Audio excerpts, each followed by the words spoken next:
Yo, good evening, everyone. Representing USA, Canada, International, Canada, Long Island, aka Strong Island, plus the five spots of Brooklyn, Bronx, Manhattan, Staten Island, and Queens. This is your man, G Money Stacks, aka the Gregonator, YouTuber, host with the most, misunderstood, lonely nomad, unstoppable independent podcaster, and of course, New Queens, New York native of Lawton, Queens, New York. And you're rocking and hanging out with me on the 255th episode of Off the Meat Rack Chainz New York podcast.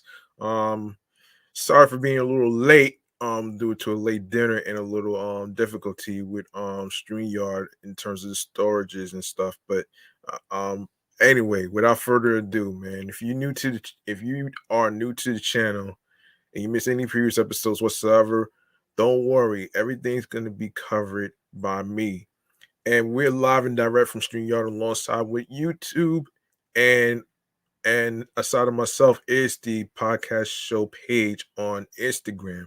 So be sure to turn on your notifications to um any any postponements, any details of when each episode is going to be dropped. So the schedule as it goes is Mondays, Wednesdays, and Fridays. And I'm recording this right now because I'm not gonna be able to probably do it the next day or two, so because of work. So anyway, so why don't you go ahead and grab that subscribe button for me on the YouTube channel page G Money Stacks 555, where you see all the New York episodes uploaded and posted to the YouTube channel page, and tap on the noni bell along with alerts so you can be reminded of when the show goes in the air via live stream, along with the date, day, and time. Leave a like and a comment along with the episodes. Stay tuned for more video content, upcoming episodes, previous episodes, and of course, download the episodes if you can, and be sure to share the episodes, share the videos, listen, stream, watch the episodes in case you miss any of them, and tell a friend to another friend, and I will handle the rest at the end of this show right here. All right, so without further ado, let's get to the New York Mass Transit files. Sorry for being late. I do apologize whatsoever. So I'm going to actually get you guys there. So anyway, New York Mass Transit files, man. Here we go.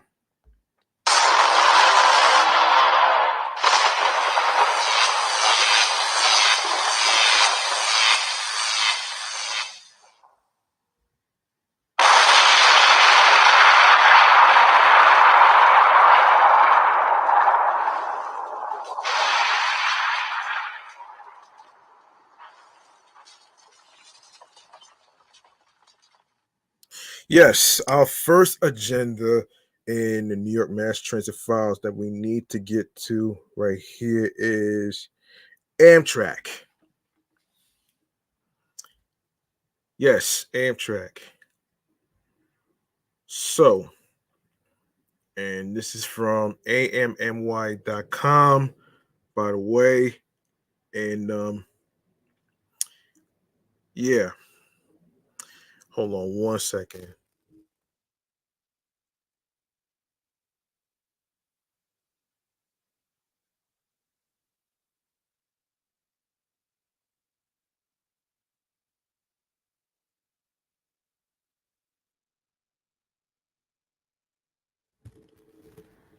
Here's what's happening. Passenger train service resumed Monday on the route between New York and Montreal, which is in Canada. Amtrak announced restoring a scenic route shuttered when the U.S. Canadian border was closed at the outset of the COVID-19 slamdemic. Wait.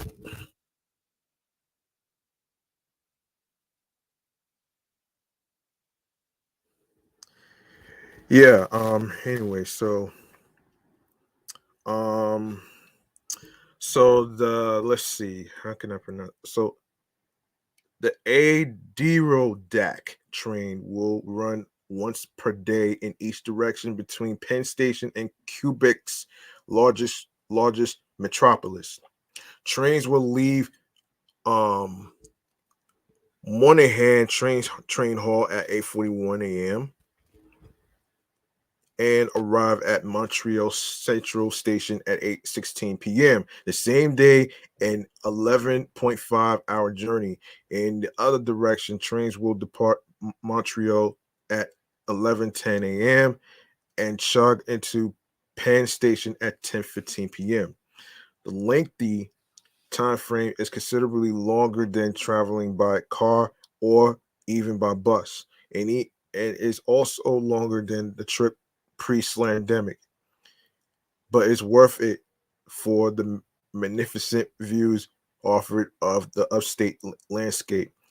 Transportation honchos say, including the Hudson Valley and the Ad, the Ad, the Adirondack Mountains alongside Lake George and Champlain. One moment.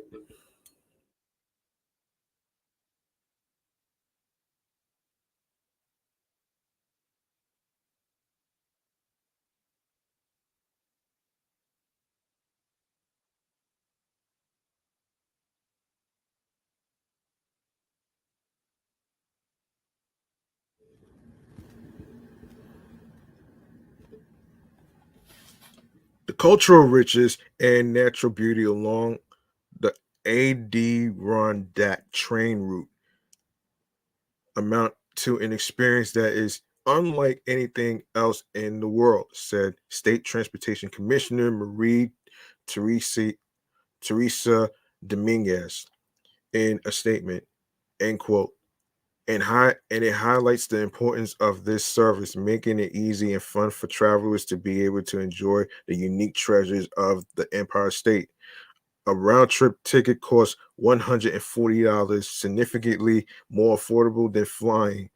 The Adirondack will make 17 stops along the roughly 400-mile route between the two major cities, including in Albany, Saratoga Springs, and Plattsburgh. Damn, $140? Really? Wow.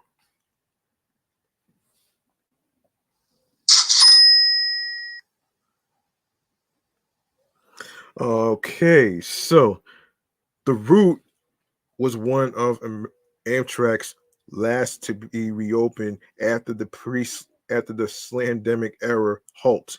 On Twitter, North Country GOP Congresswoman Elise Stefanik, one of the top Republicans on Capitol Hill, claimed that Amtrak announced it would reopen the line just a day after she called the railroad's president to register grievances. When Amtrak dragged its feet to include the North Country in its reopening plans, I brought hashtag NY21's concerns to the highest level, said Stefanik. One day after my call with Amtrak's president, it announced the Adirondack line will resume April 3rd. Travelers should bring identification documents like passports, as the train must travel through customs before crossing the border. Oh boy. And in other transit news, let's get into Carshare. Yes, so and this is from the Bronx Times, the BX Times, excuse me. The city's car share program is more than doubling in size in the Bronx. As part of a second wave of installations, the city Department of Transportation run program is coming to 46 locations in the borough. Since each car share location includes two parking spots, 92 Bronx parking spaces are being converted for the program, making a total of 130 car share spots borough wide. borough-wide.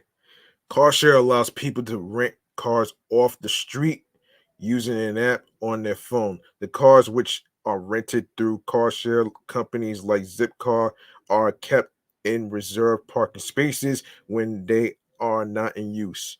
The program began as a 2018-2020 pilot, and after DOT deemed it successful enough to make permanent, a first wave of the expansion took place in February. Now, in a second wave, the emergency has been transitioning to 79 public parking space, no, excuse me, parking spots across the city into car share only spots last week and this week.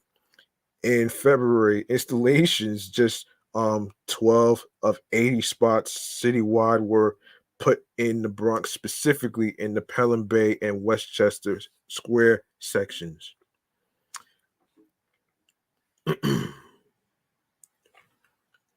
Before that, as part of the pilot, there were 20 on-street parking spots in Parkchester and Soundview, as well as 10 spots in municipal lots, 4 spaces in the Belmont Municipal Parking Field, 3 in the Jerome 190th Street Municipal Garage, and 3 in the White Plains Road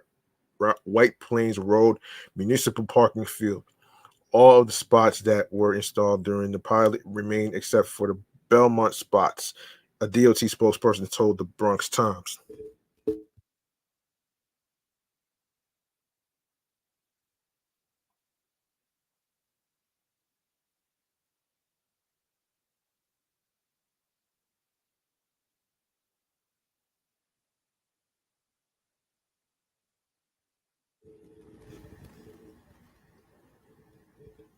In a map created by the Bronx Times, the car share locations provided by DOT are coded to show whether they were installed as part of the pilot, orange for curbside spots, and purple for municipal lots.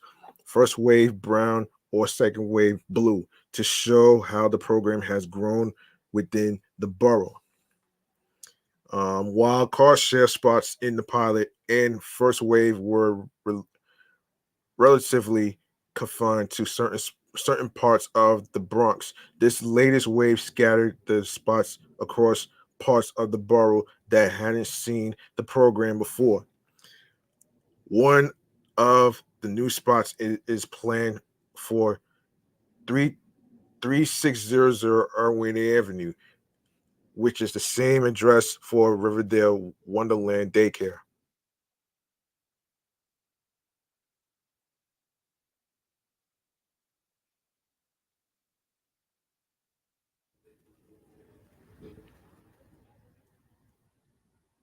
Sarah Andrew Madison, who was picking up her 16-month-old from the daycare on Tuesday evening, told the Bronx Times that the corner gets busy with drop off and pickup at the daycare, which doesn't have a parking lot. She says she was concerned about parking being taken away from daycare workers and residents.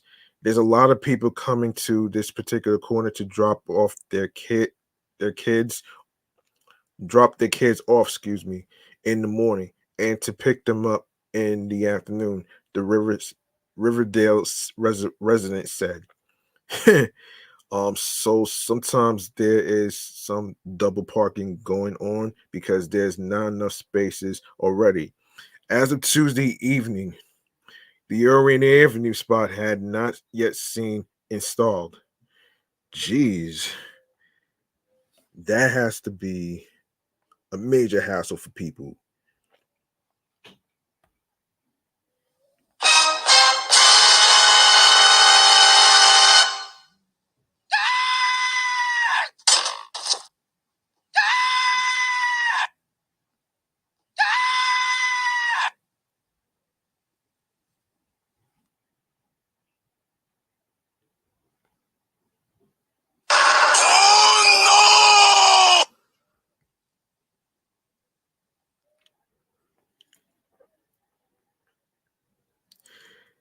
Councilwoman, hang on a second. Um,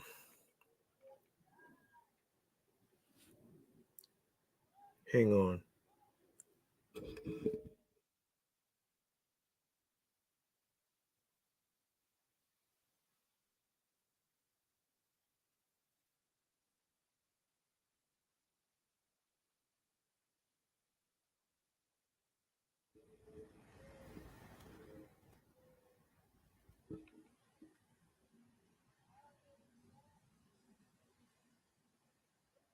Council member Eric Dinowitz, who represents Northwest Bronx neighborhoods now seeing the program, did not respond to requests for comment for this article. November 20, November 2022 Community Board 8 minute show that board members had concerns about parking being used up at the benefit of private companies.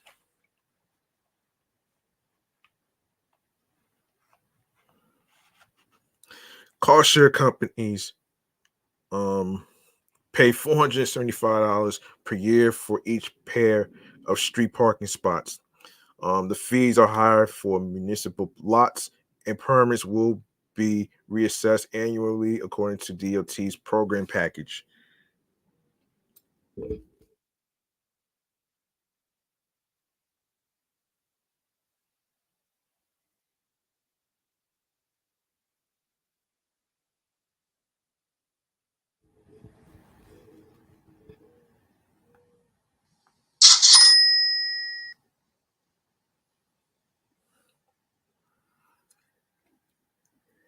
There's a notable amount of new spaces that came to Longwood and Hunts Point in the South Bronx, but Council Member Raphael Salamanca Jr., who represents those areas, declined to comment for this article.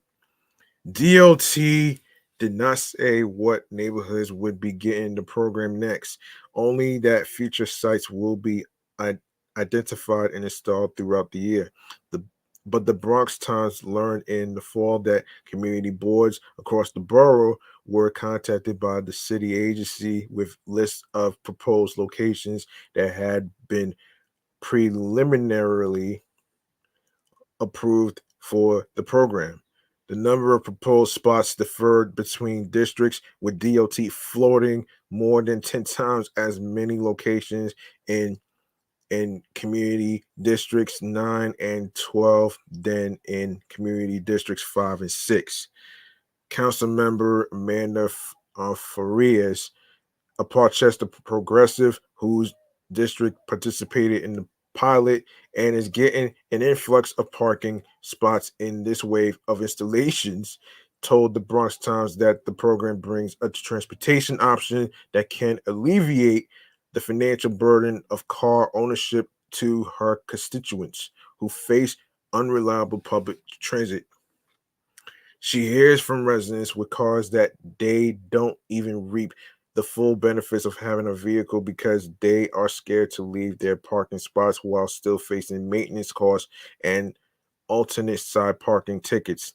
When I hear those concerns from constituents and we have other options that could be more reliable, that could be a way that can benefit their households, that's why I've been continuing to work with DOT to talk about the ways that this can benefit the community, she said. But car share isn't the be all and all. While the program brings a positive option to the community, Ferreira said it's not ultimately what the city and state should be focused on in terms of alleviating burdens for families. Instead, there should be more investments in the subway and bus systems, ferry stops, and micro mobility hubs, she said. Adding more cars to the road, whether it's through car share or through car ownership, it's not solving the ultimate problem, she said. Ooh. Um, yeah. Let's see. So we have what else we have? Oh, the Brooklyn Bus Redesign proposal. Okay,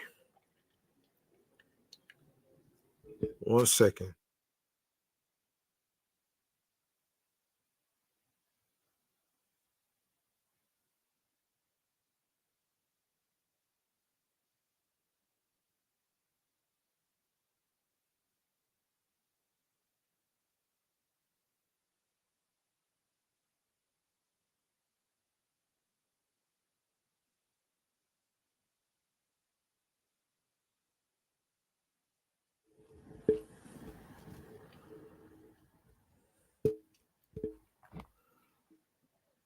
Okay, next, the Metropolitan Transportation Authority says it's proposed a redesign of the Brooklyn bus network, which aims to improve the speed and reliability of the borough's notoriously slow bus service, has been getting pushback from riders across many neighborhoods, many of whom have built their lives around commuting on the existing map. The MTA unveiled its long awaited draft plan for Brooklyn in December, the fourth such proposal for a borough wide bus network redesign, first floated in 2018 by former New York City Transit Andy Byford.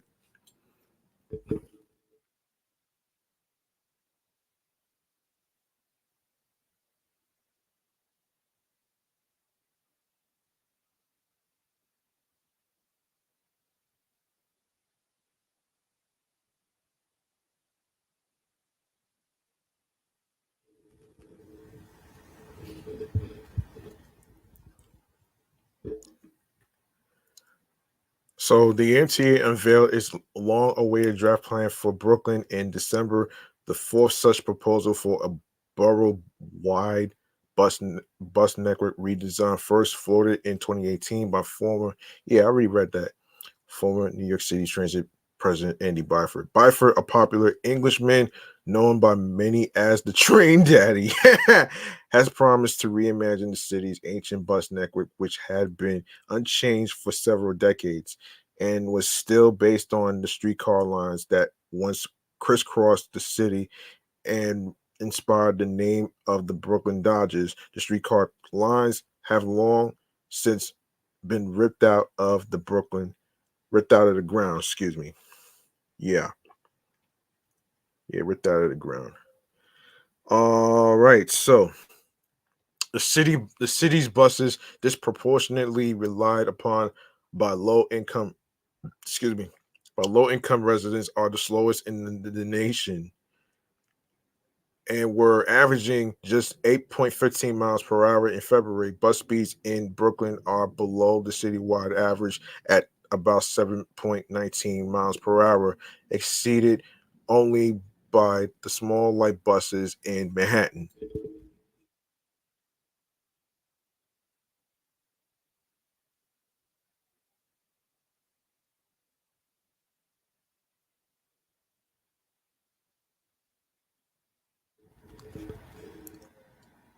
The draft redesign incorporates a number of ideas by the MTA to speed up buses, notably increased spacing between stops, and a change to some of the routes. Some routes under the plan have been eliminated altogether, while other corridors would get new lines. The redesign also incorporates a new service designation Rush, which would add local stops to transit deserts and include express service to major destinations. Other routes are reoriented based on what the MTA sees as more modern commuting patterns, rather between residential areas and job hubs that may not have existed decades ago.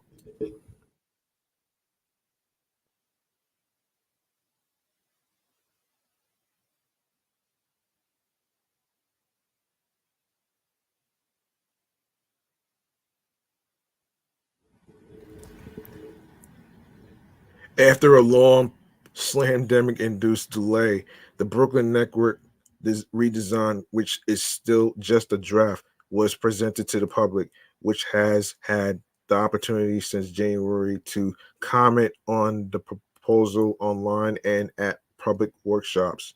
In many cases, the feedback has been highly critical. Most recently, a group of elected officials repping Northern and Central Brooklyn sent a letter to the MTA lambasting the planned rerouting of the B 48, which presently runs between Prospect, Lefferts Gardens, and Greenpoint. The draft plan dramatically changes the B 48's trajectory, switching its northern terminus to downtown Brooklyn.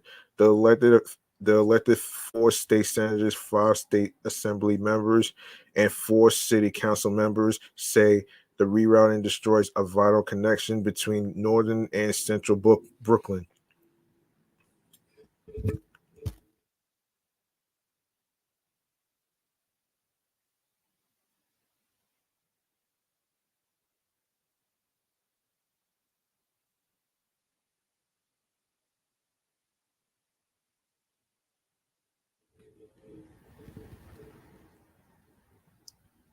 End quote. We are writing in strong opposition to the MTA's proposal to reroute and cut B48 service as part of the Brooklyn Bus Redesign draft plan. The electeds wrote in the letter to MTA Chair General Lieber, organized by Central Brooklyn Assembly member Farrah Suffrant Forrest. We have significant concerns about these plans, removing a vital connection between Western Crown Heights and Greenpoint without any adequate transit replacement.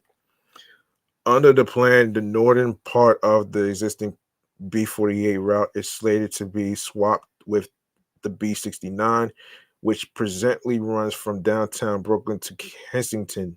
Not only will that require a transfer for what used to be a one seat ride on the B48, but the electeds say the B69 is also slower overall, especially on weekends, while service overnight is non-existent. The electeds are calling on the MTA to restore the original B48 in the final redesign proposal and preserve overnight service on the route. Tyrese Standback, the Tenant Association president at NYCHA's Lafayette Gardens in Clinton Hill, says the rerouting the B48, which circumscribes the development on Classen and Franklin Avenues, would indelibly shape his commute for the worst. A wheelchair user, Standback relies on the B48 to quickly get to accessible subway stations, as no nearby stops on the G line accommodate those with disabilities. To limit the bus service is like taking away healthcare for seniors and people with limited mobility, Standback told AM New York Metro. It would really affect how we access services and access our community. Also controversial is the plan to increase the distance between bus stops. New York's bus stops are some of the most closely spaced of any major city internationally. Officials and advocates have long called for increasing those distances as a way to speed up buses.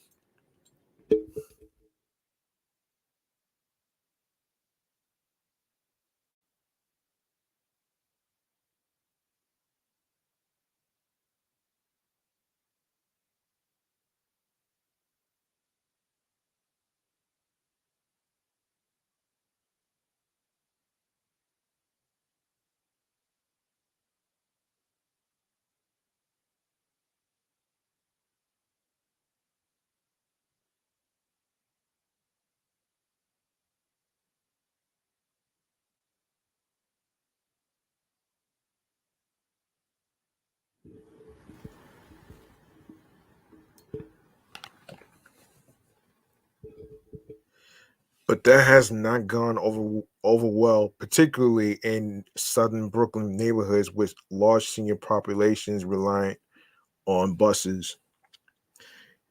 You have so many people living here who are seniors, said State Assembly member Alec Krasny at a rally against the redesign last month. You have people with disabilities. You have people who just cannot tolerate the elimination of one stop. MTA spokesperson Michael Cortez said that the public has simple opportunity to respond to the redesign, including 15 in-person workshops this spring after 18 virtual seminars, one in each community board. The successful public consultation and implementation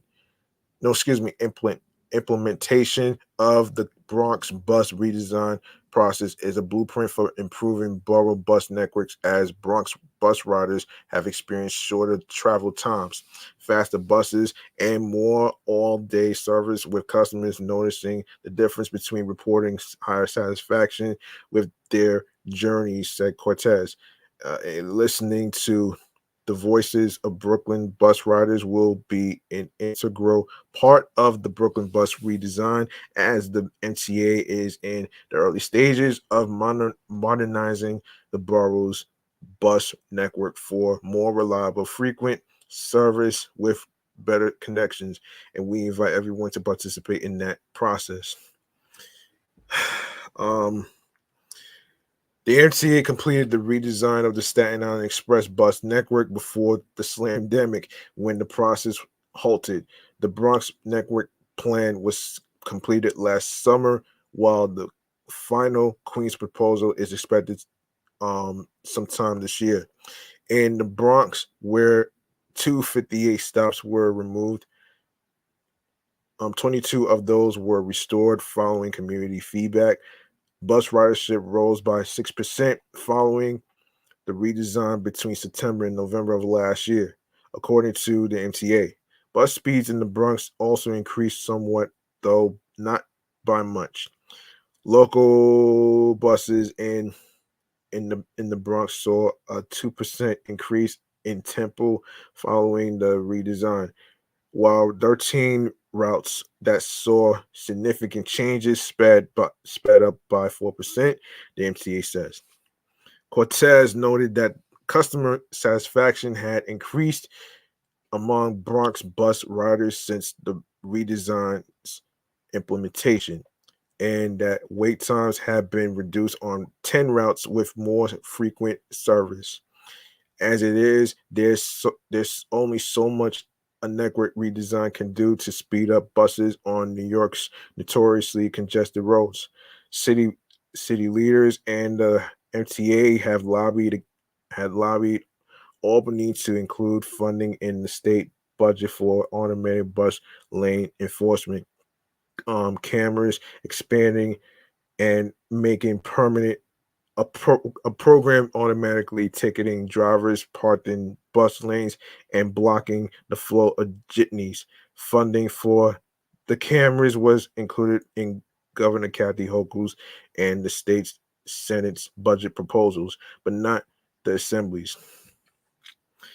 The city's Department of Transportation is required by law to build 150 miles of protected bus lanes throughout the city by 2026, which is about 2 years. No, excuse me, 3 years from here, including 20 miles in 2022 and 30 miles each subsequent year. But it did not even come close to the required benchmark in 2022, installing just 4.4 miles of bus lanes, according to its February streets plan update. Like much of city government, DOT is facing a slashed budget and diminished headcount as Mayor Eric Adams pushes a fiscal policy of austerity. In the first 4 months of fiscal year 2023, the agency installed 47% fewer bus lanes than in the same period the year prior. All you New Yorkers out there, um,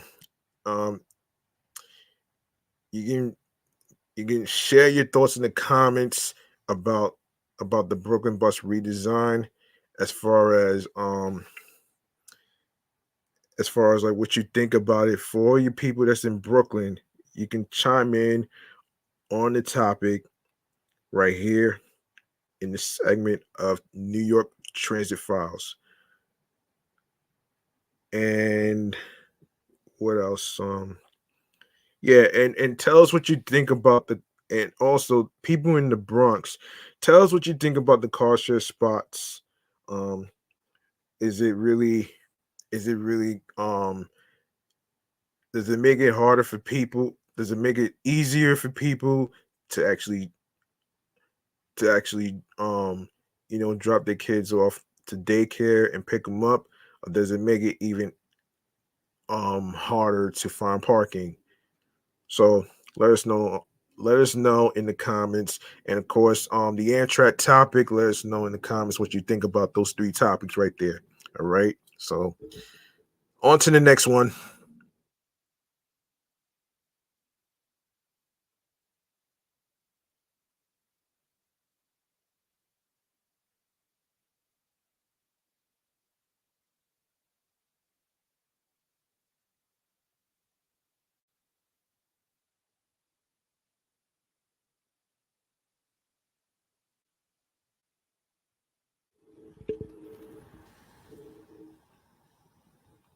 Unfortunately, we have a passing. Um, in terms of Bobby Caldwell, I'm going to talk about the Wyclef story and everything else in between. And in this week's segment, chatting all the jazz. Here we go. Hold on.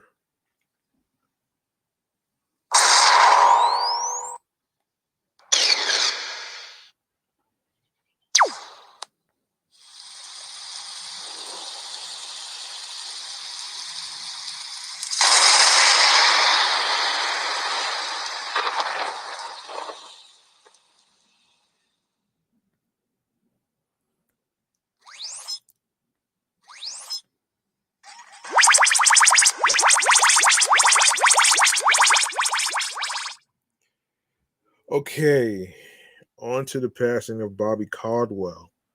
And this is from People. And this is from the People website. Singer-songwriter Bobby Caldwell, who was best known for his smooth jazz hit "What You Won't Do for Love," has died. He was 71.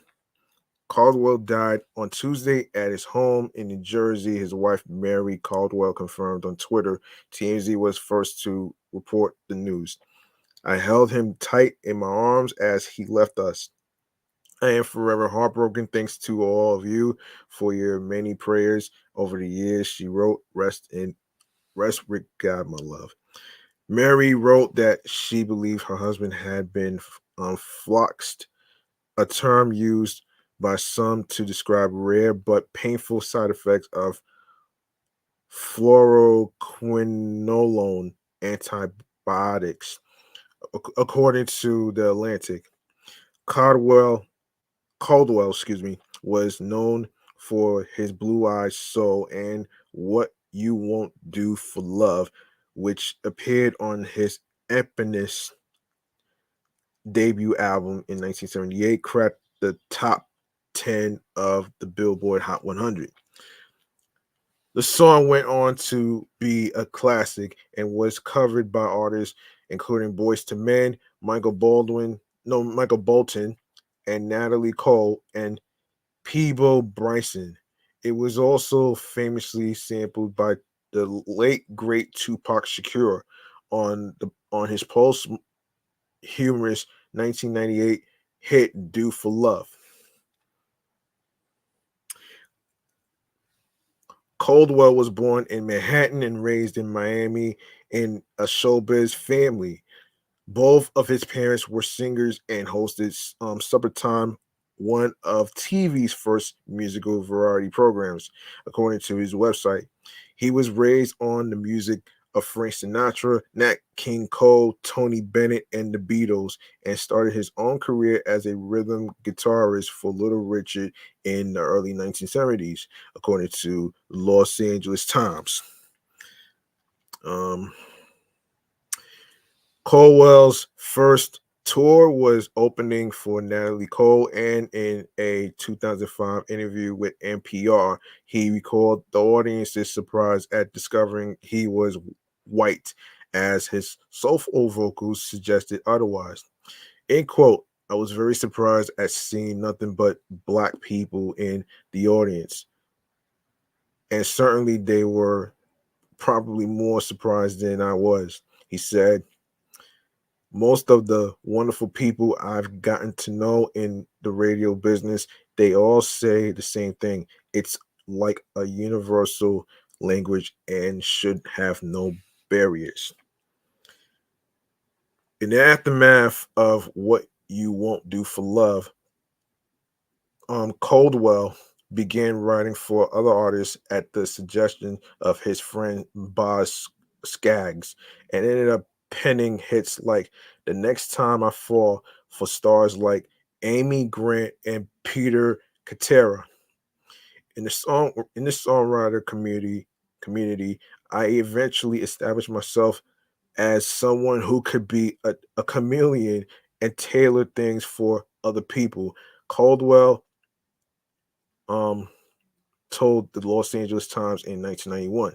I like doing that, but I don't want to do it for the rest of my life because there is a part of me that loves to perform. Caldwell, who lived with his wife and daughter on a horse farm in New Jersey, released more than a dozen albums, and he put out his final record, Cool Uncle, in 2015. So, okay, SIP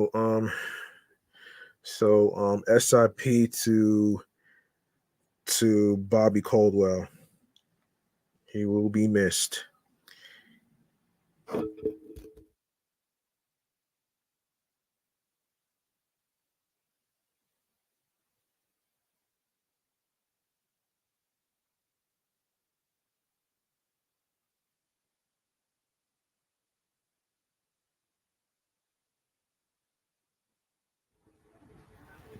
Okay, so up next is Wyclef.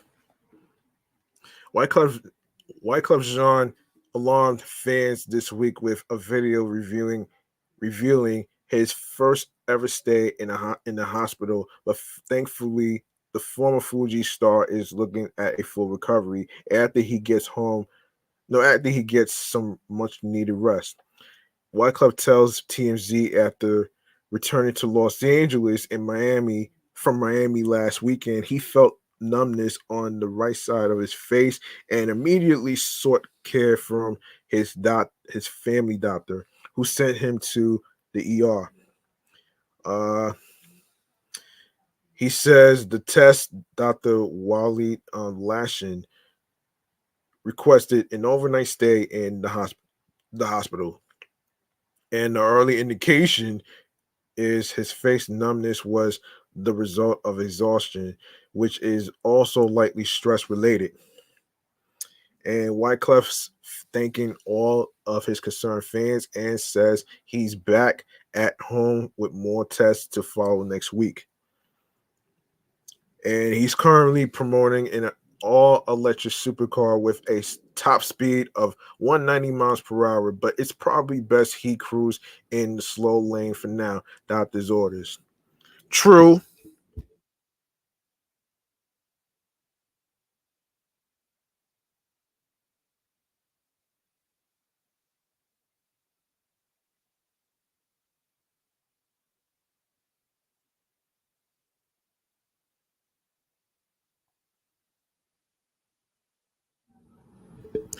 Yes, I actually agree with this though.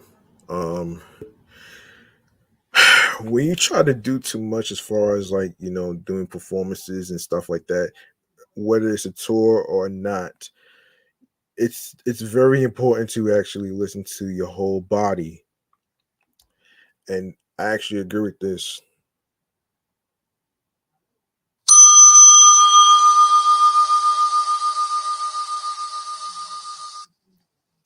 Okay, so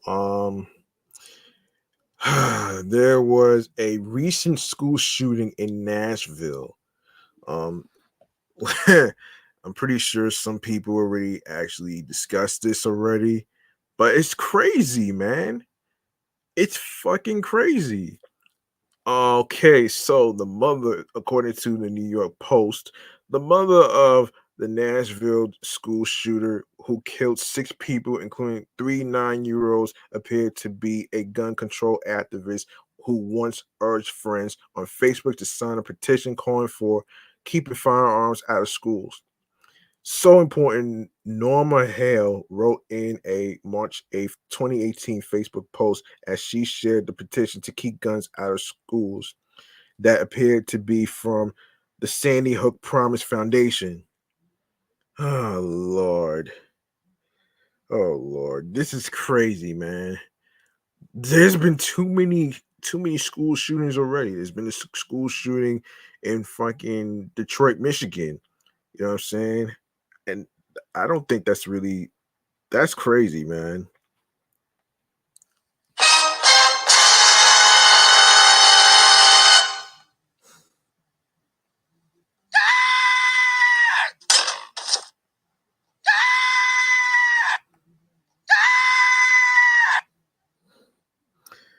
This is terrible, man. This is some terrible shit that this is the most terrible thing that I ever heard. Um and this is not new, folks. This is not new. I, man, listen. This is just one of those things and I think there needs to be a talk about gun control anyway. Yeah, I don't know about the whole reform shit, but I don't know if that's going to really work. But we'll see what happens.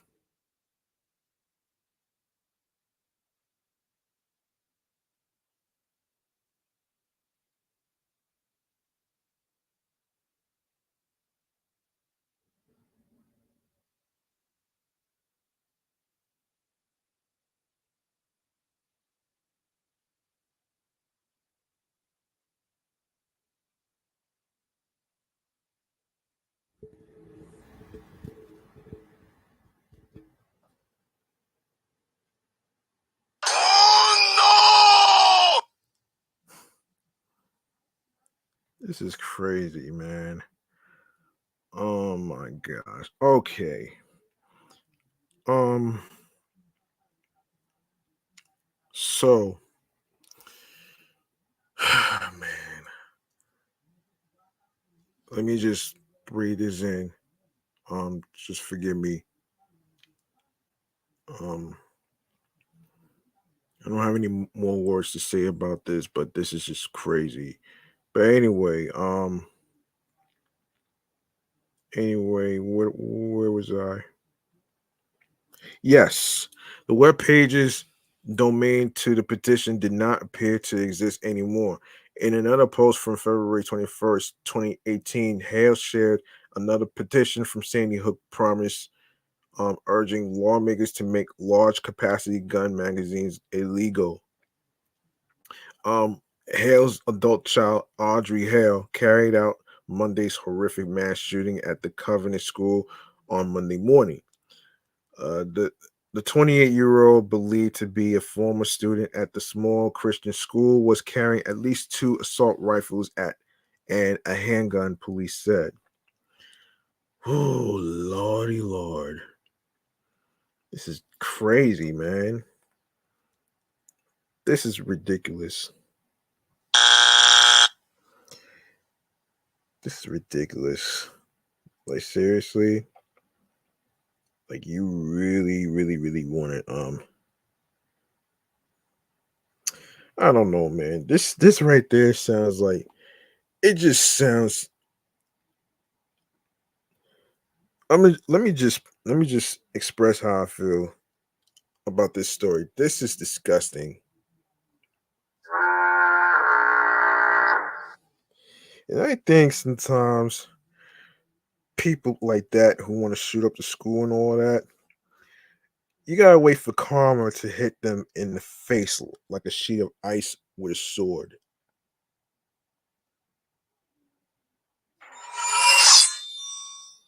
Yeah, that part. That part right there. Um, that part right there. Anyway, um, yes, that part. So, in various other Facebook posts dating back several years, Norma Hale, who appeared to work at a Nashville based church, the Village Chapel, as a coordinator, gushed over her two children for various achievements and milestones. Um, in the January 28th, 2019 post, she wrote, found this in a devotional book I loaned to Audrey with a heart emoji at the end of the sentence and a photo that shows I love God written on the page. She also commended her daughter in a March 15, 2017 Facebook post for impressing one of her college professors at Nashville College of Art and noted the instructor recommended her for an awards competition. So proud of Audrey, the doting mother wrote. Um,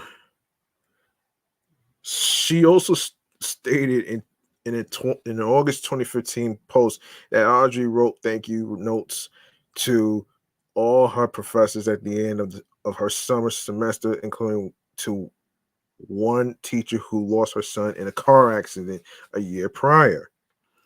These were some of her words. Don't ever let anything or anyone steal your joy. You have a reason and a purpose to be here, Hale wrote, adding, amazing Dre, I love you. Um, in other posts, she gave numerous shout outs to her son and wasn't shy about how lucky she was to be the mother of her two kids.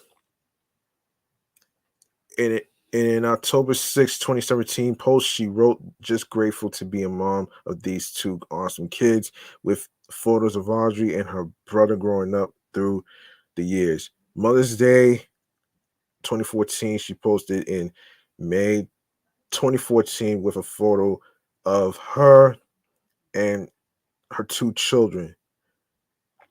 Um, two children. I get to these awesome kids, mom. Okay, there's gotta be more to this shit though, man. There's gotta be more to this.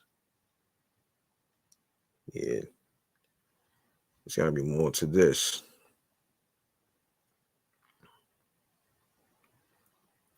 This is fucked up, man. This is really fucked up because this is really fucked up though, you know what I'm saying? Um, this is really fucked up though, you know what I'm saying? Um, I don't really care. I don't care if she's trans or not. I don't care. You killed people. You killed children. You killed 9-year-olds. Like, what are you doing? Like, this is fucking crazy. Anyway, officers who descended upon Audrey Hale's Nashville home hours after the Covenant school shooting recovered among the cache of weaponry, 20 journals, a half dozen school yearbooks, and several writings, including a suicide note newly obtained by court documents show. The revelation came just one day after Tennessee Governor Bill Lee and other state officials announced a $200 million plus proposal to bolster school safety, including $140 million to arm teachers.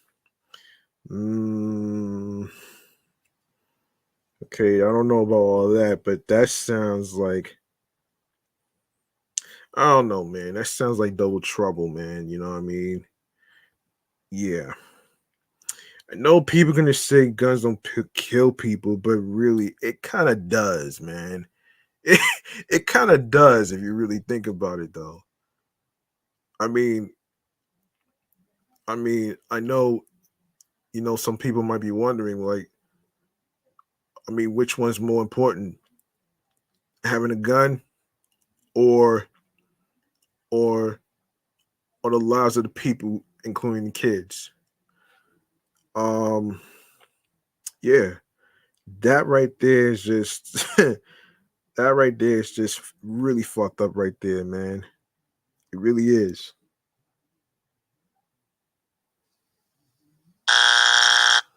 And I would say that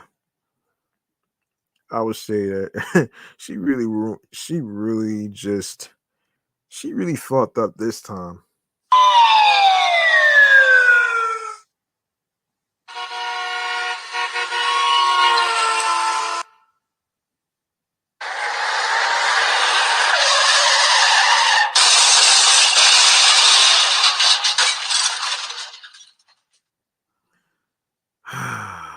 Man. Man, I tell you. Um,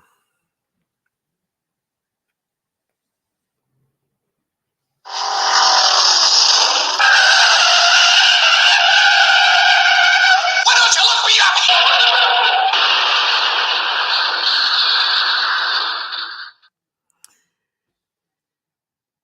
this person has to be the most stupidest human being ever. I don't give a damn if you're a trans, okay? I really don't care because you killed 9 year olds, man, and you wonder why your ass is drowning right now, and you ruined your life by doing all this shit.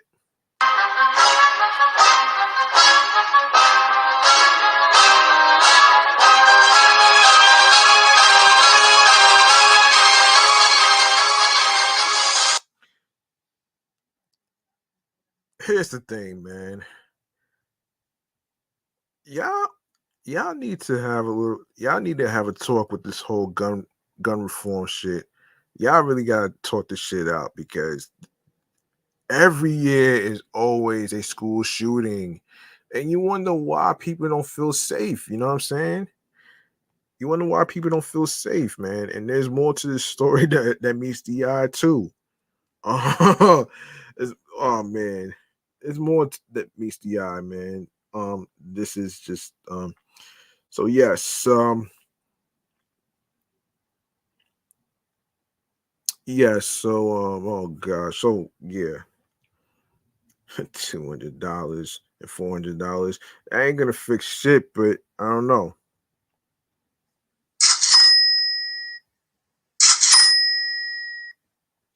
Um. Anyway, let's continue. Let's continue this shit. Um. So hell, age 28 blasted into the private Nashville elementary school on the morning of March 27th and killed 6 people, including 3 9-year-old children, before being shot dead. Officials have said. good for good good for good for her, man, to be shot and dead, man, because that's just crazy.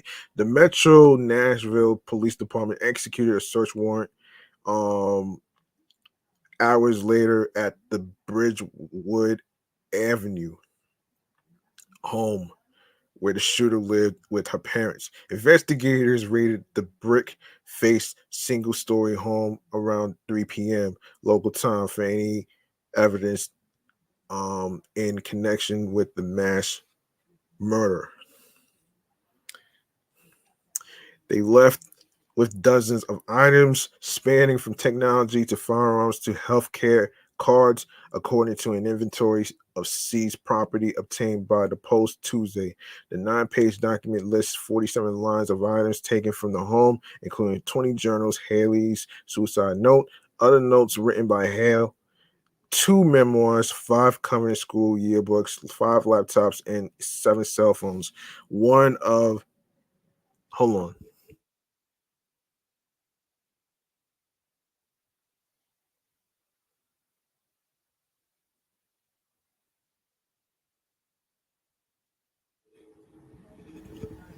One of the lines describes the items as 3 folders and what happened and what appears to be 9 journals further states school shootings, firearm firearms courses. Police also seized ammunition, shooting targets, firearms, and miscellaneous um, weapons, accessories, and hard drives. Home videos, a 2023 planner, artwork, a resume, details related to passwords, and a yearbook from Isaiah T. Creswell Middle School of the Arts were also among the items taken. The document states. Haley's parents, Ron and Norma, previously said they did not approve of guns and had thought their daughter had sold her weapons, along with the 3 weapons used in the school shooting. Another 4 guns were found during the search, police said last week. Hale, who police said was transgender, don't really care because you killed children, fired into the locked side doors at Covenant School, her former alma mater, around 10 a.m. March 27th. The heavily armed shooter crawled through the shattered glass doors and entered the school. She was then seen stalking through the empty halls of the school as 911 calls poured in. Armed with two rifles and a handgun, Hale unleashed 152 bullets as she carried out a 14-minute killing spree before the police gunned her down. Officers Rex Angelbert and Michael Colazzo each fired 4 rounds, ultimately killing Hale, police said. 9-year-olds Evelyn um, Dykehus, Hallie Scrub, Hallie Scruggs, Scruggs, um, and William Kinney were killed in the assault, as well as janitor Mike Hill, substitute teacher Cynthia Peak, and head mistress Catherine Kuntze, Kuntz, who reportedly ran toward Hale in an attempt to protect the school. Metro Nashville Police Chief John Drake previously said police searched Hale's family home and her vehicle, which was left at the scene. He said investigators recovered a manifesto type document and detailed maps pertaining to her killing spree. And police revealed Monday Hale had considered the actions of other mass murderers and had left behind a trove of writings. In the collective writings by Hale found in her vehicle in the school parking lot and others later found in the bedroom of her home. She documented in journals her planning over a period of months to commit mass murder at the Covenant School, the Metro Nashville uh, Police Department said Monday. That same day, Governor Lee's administration announced legislation and an amended budget proposal that bolsters school security and safety protocols, including allocating $140 million to go toward placing armed guards at every public school. 140. I don't know if that's going to solve all the problems, but you could try, but I don't know if that's going to really solve all the problems. Ah, man. Anyway, man, I'm not going to stay on this topic for too long, but anyway. Yeah. I'm not going to stay on this topic for too long. Anyway. Okay.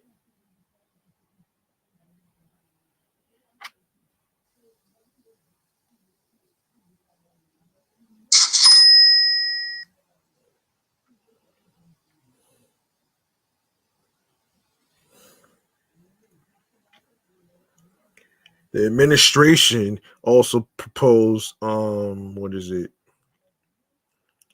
Hold on a minute. Also proposed $20 million for public schools and $7 million for private schools to upgrade their security, which they should. A proposed $30 million would go toward an expanded statewide homeland security network consisting of 122 agents serving public and private schools and $8 million for health liaisons. Lee did not address specific questions related to changes to gun laws Monday, other than to say he was willing to consider lawmakers' proposed solutions, according to the Tennessean. Though gun control was not included in Lee's proposed legislation, the governor told the Tennessean Friday individuals who are a threat to themselves or to others shouldn't have access to weapons. Lee reportedly said Monday was the next step, but it is not the last step. Well, interesting. Let's see. Yeah, so these are So these officers are actually heroes, man. You know what I mean? To kill Audrey Hale. Yes. Yes. So yeah, who are the officers' names again? Let me just take a look here real quick. So we have some heroes, man. Let me see. Some heroes. Let's see. Yes, the heroes are Rex Angelbert and Detective Michael Colazzo are the ones that shot Audrey Hale, so she doesn't do any further damage. So you know, it's hard being a cop these days, man, especially with all this school shootings and everything else. It's not easy finding answers to this shit though. It's not easy finding the right answers to all this, so it's not that simple. So at least they did their part to actually kill her off. So that's pretty that's pretty good. You know what I'm saying? And we got another issue that we need to talk about. We got another issue that we need to talk about here. So let's see. We got another issue that we need to talk about here. In terms of a shooting at a smoke shop robbery gone wrong. Oh Lord. Anything, oh my gosh, man. And anyway, this is so fucking crazy. Anyway, so one person was killed during a robbery gone bad inside a Queens smoke shop, police said. The deadly episode folded inside the plug smoke shop, a CBD and THC joint at 109-27 Jamaica Avenue. Shortly afternoon on Saturday, cops said.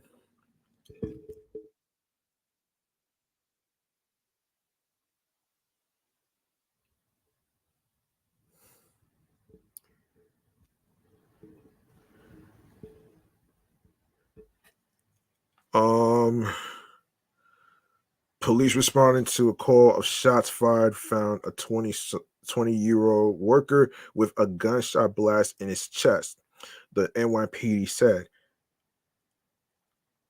Darius Clark of South Jamaica was rushed to Jamaica Medical Center where he was pronounced dead, police said. There have been no arrests. Sheesh.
Police are looking for three suspects who took off in a white Toyota, possibly with Florida plates.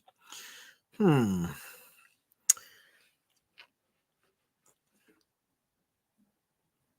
Let me see.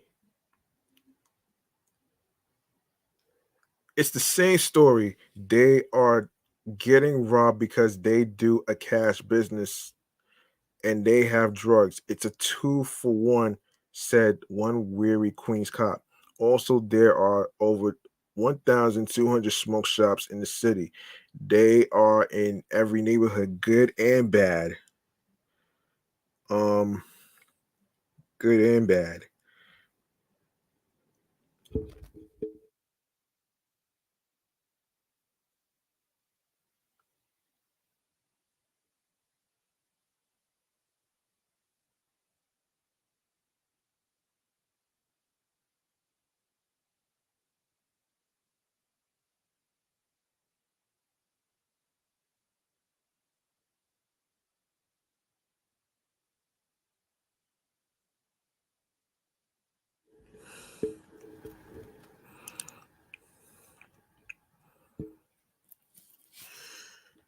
Okay, CBD tubes were scattered outside the smoke shop.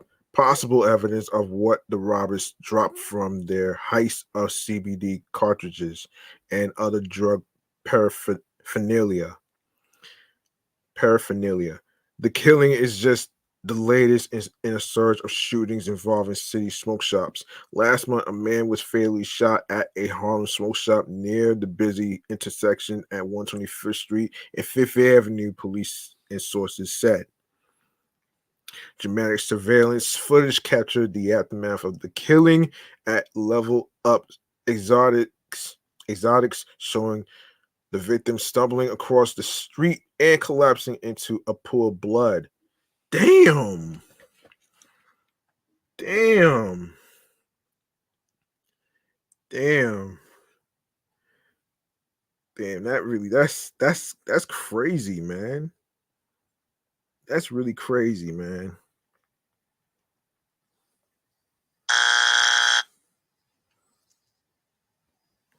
And that's an epic fail right there.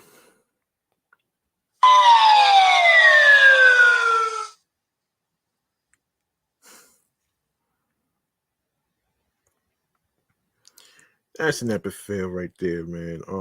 Anyway, the spike in smoke shop violence had cops beefing up patrols to deal with what has become a citywide problem, the Post previously reported. For weeks, police in every precinct were instructed to make a list of smoke shops in their areas and give them special attention, sources said. Said press one prescient Queens cop at the time, excuse me. The problem is you have to keep changing the list because new shops turn up overnight. It is a double win for criminals. They get both cash and marijuana. You got to be kidding me. This needs to stop right now. The city is out of control and we need to take our city back, said community activist Fernando Mateo, who has been speaking out on behalf of city bodega owners ambushed by assailants. Man. All right. All right. So I got nothing to say on that one. Let's see. Let's see. Okay, let's talk TG Holmes and Amy Robach for a sec. Um let's see. Yeah. I didn't want to do this story at first only because I wanted to wait for it to develop. So, you know what I'm saying? So, this is from the Cider. All right. Um, Amy Robach and TJ Holmes. Uh, hang on a second. Yeah, comeback is going to be harder than they expected. The couple have reportedly found their recent talk show pitches rejected by multiple major television networks. The dethroned ABC hosts have been pitching an up close and personal talk show to a variety of competing networks, including CNN, CBS, and NBC, as previously reported by the Daily Mail. Last week, um,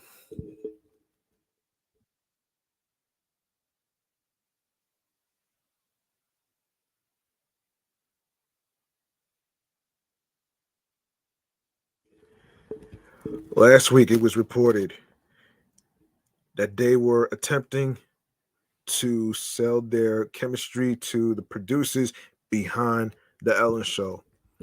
Now, sources claim that these pitches are not going well for the couple. An insider told the New York Post that major television networks such as CBS Media Ventures and CNN have turned down pitches from Roback and Holmes. They also claimed that Fox Entertainment and Fox Television Studios have met with the duo. According to an insider, general meetings for various opportunities at Fox were arranged by the couple's talent agency, CAA. I don't think the talks are serious at all, the source said. CAA set up these meetings and everybody took them. I don't think anyone is serious. I think I don't think there's anything there.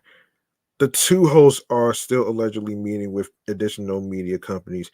Uh, a skeptical TV expert told the Post that Robach and Holmes would take anything at this point, and suggested that they don't have an expertise aside from infidelity, despite the fact that both hosts had long careers ahead of their exposed affair, which resulted in them being booted from ABC.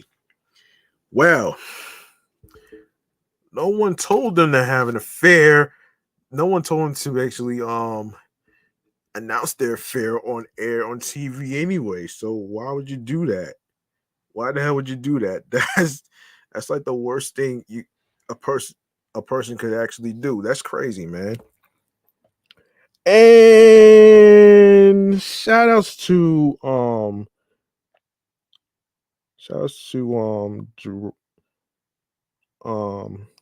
the homie right here. I see you right there, man. Thank you. Thank you.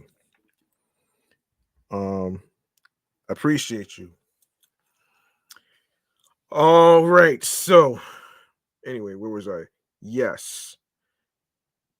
That's just first of all, their careers already crashed and burned, man.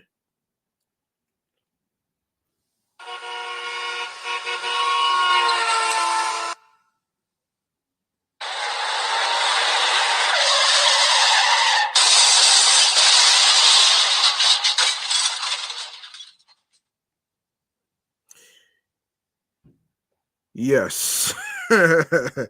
yes, yes, let me see. Yes.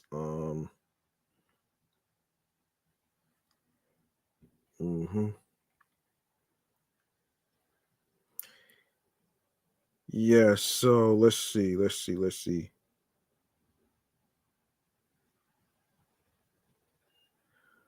Okay, so in addition to co-hosting GMA3, what you need to know on ABC, Roback was an anchor on both Good Morning America and 2020.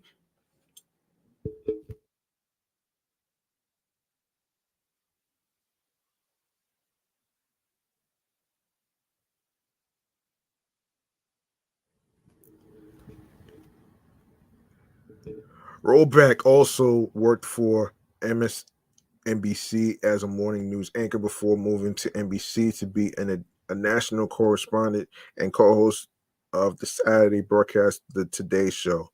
Yeah, that's not gonna happen, man. Look, man, they're done. They're fucking done, man. Anyway, so on the other hand, Holmes had experience with CNN, MSNBC, and BET before joining ABC and has covered multiple national news stories. He shares a Peabody Award with his CNN colleagues for their reporting on the Deepwater Horizon oil spill and the 2008 presidential election. Though during his cheating scandal with Holmes, it was alleged that Holmes had engaged in multiple affairs with associates at ABC, including an intern, which rightfully paints him as a liability for other networks. However, suggesting that Roback and Holmes's scandal is anything but that. An affair misrepresents the situation and is effectively harming their careers, which is a shame as they have an obvious knack for engaging news reporting and social commentary. So let's stop pretending like they are bad at their jobs and instead question why their behavior, which is very common within media and entertainment, is causing such a ruckus. Well, yeah, they're done, man. They're done. They are so fucking done right there, man. And I hate to say this, man. They are so done. Let's put this story in the fucking blender, man, for crying in the mud, man. This is so fucking ridiculous. This is ridiculous, man. Like, seriously, I don't think anybody's gonna take them. Yeah, they're not gonna be taken back. They're not gonna get taken back. Sorry. If it wasn't for their stupid affair, they're stupid anyway. And I don't think anybody would listen to their talk show or podcast or whatever. So Blender it is.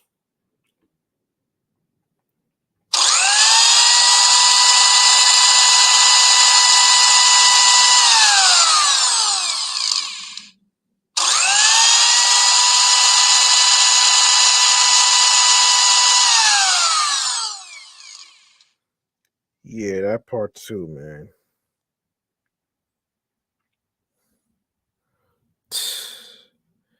It's ridiculous, man. It's ridiculous. Anyway, let's get okay, let's get to let me see, let's see. NYC restaurant sued because of a rat. A big giant a big giant rat. And I'm not saying juicy either. So so Gamiok has addressed the lawsuit released in surveillance video they believe proves there's no way the rat could have made it in the soup, saying when we transferred the soup, we served it 4 times with a ladle. Um, yeah, with a ladle. Yeah, we served it with a ladle while the staff watched it with their eyes. If there was a mouse that big, there's no way wouldn't have missed it. There is also a video recording of the recording process. We checked the whole process of making the soup, but we couldn't find any problems. Oh Lord. I wouldn't even eat at a restaurant that had a rat infested issue. Yo, that'd be crazy, man. That's crazy. I wouldn't do it. You know what I'm saying? I would not do it though. Oh man. Oh man. I would not do that too, man. Unfortunately, I wouldn't even do that shit though. Shit.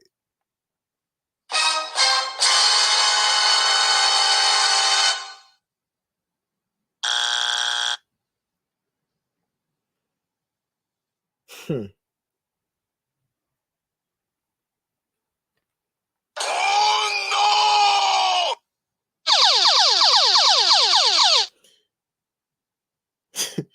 You have a rat in your restaurant, you deserve to fall flat on your face.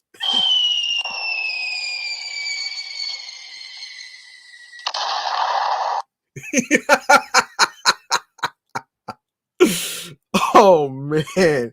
This is too ridiculous right there, man. Oh man, that's funny. Anyway, anyway, oh my gosh, man. Hold on, hold on, hold on, hold on, hold on, hold on. Hold on a minute here.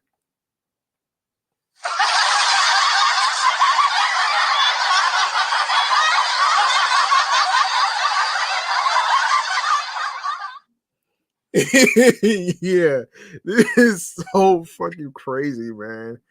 Oh my gosh. Oh my goodness. Anyway, Ratatouille might have gone a little overboard after after a couple in New York City claims a food delivery order from a Korean restaurant included a dead rodent in their soup, and now they are suing. Jason Lee and Eunice um, Lucero Lee are suing Gamiok, a restaurant in Manhattan's Koreatown, over what they say was a disgusting delivery. Adding to the lawsuit obtained by TMZ, the Lees claimed they ordered food from Gamiok on Saturday afternoon.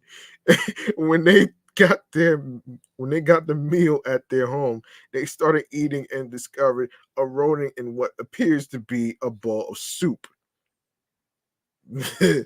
Damn, damn. I mean, damn.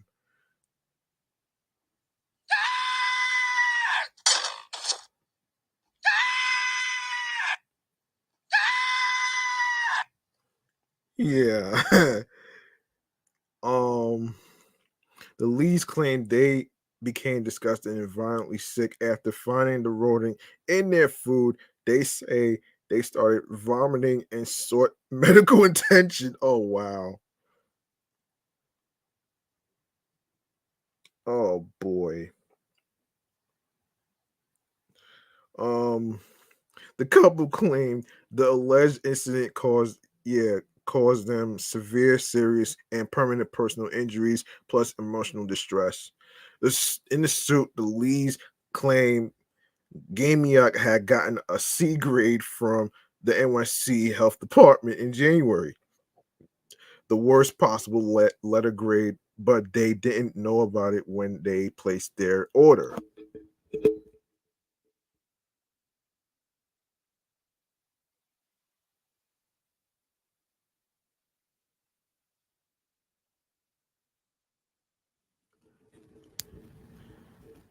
The couple was going after the restaurant for money. We reached out to folks at Gamiak. So far, no word back. All I have to say is get your shit together, man. Really get your shit together. You know what I'm saying? Really get your shit together. um, and speaking of getting your shit together, um, can I say the same with Can I say the same about Rolling Loud not being in New York City? Yes, I can.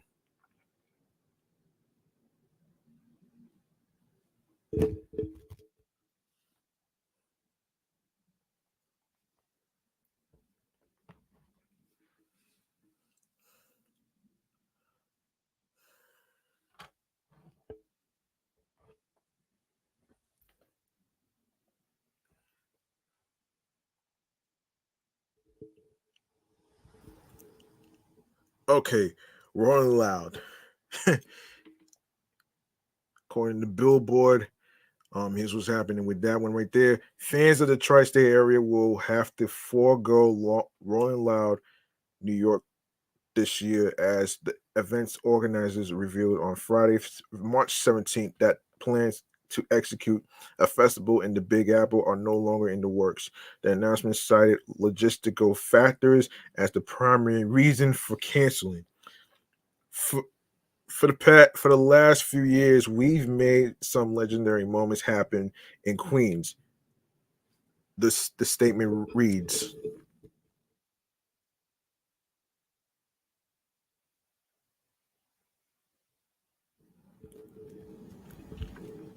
um, sadly, sadly, due to logistical factors beyond our control, Rolling Loud will not return to New York in 2023. But don't worry, this isn't goodbye. More like a see you later. Oh gosh, more like a see you later.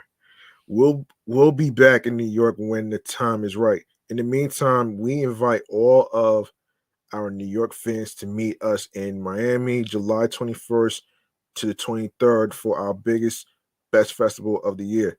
Love you all. Rolling Loud forever. Past performers. Let's see. Uh, okay.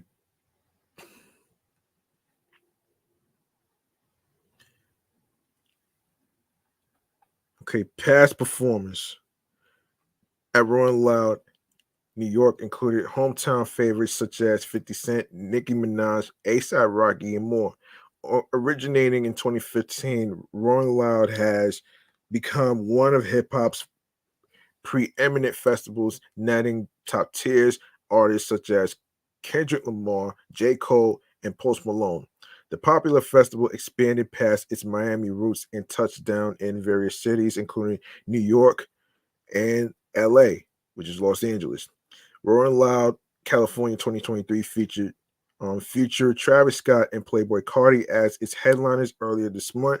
Rolling Loud also extended internationally with forthcoming events slated to take place in Thailand, Portugal, and Germany. Let's see. Yeah. So there you have it right there. And of course, let me say that Coi Leray actually got her shit together, especially with performing. Hold on a minute. So soon as I remember watching Good Day New York one of these days, right? And all of a sudden there's these cartoon boots, the Astro Boy cartoon boots, to be exact, though, man.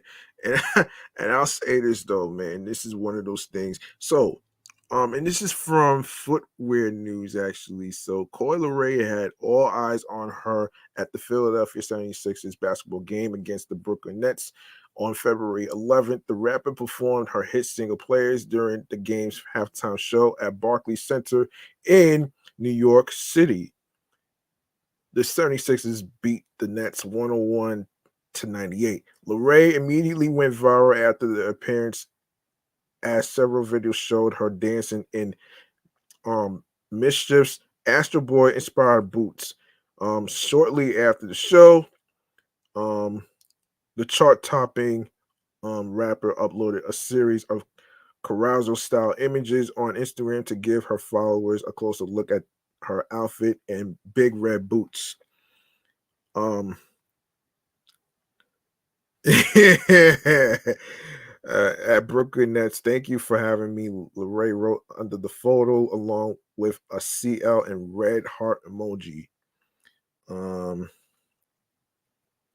Images have begun to circulate of several stars sporting Mischief's latest creation, a pair of cartoonishly large red boots, supposedly inspired by the Japanese video game character Astro Boy.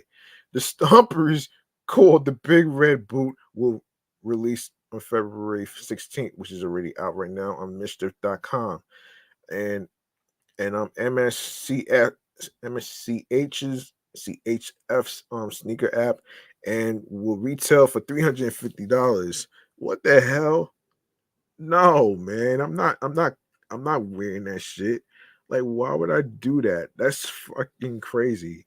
There's no shoelaces, and they're very heavy as I heard. Um they're very heavy.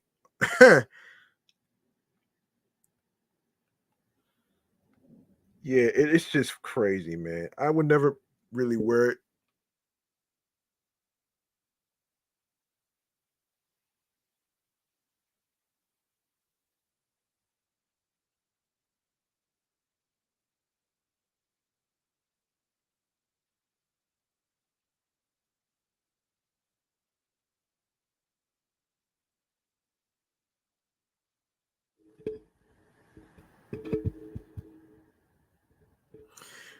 Okay, $350. Sheesh. I'm not paying $350 for no fucking cartoon boots.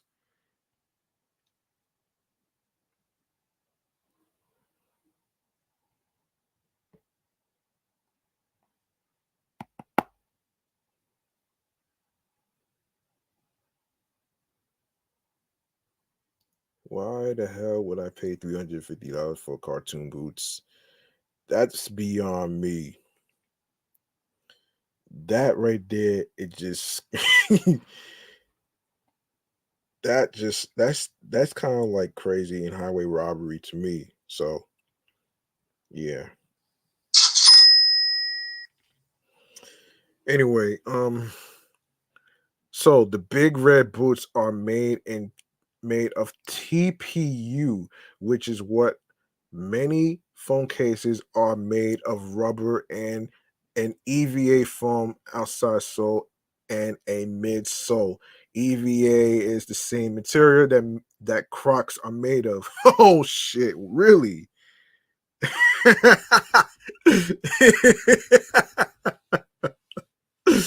Oh man, listen, I wouldn't even cop them shits, man.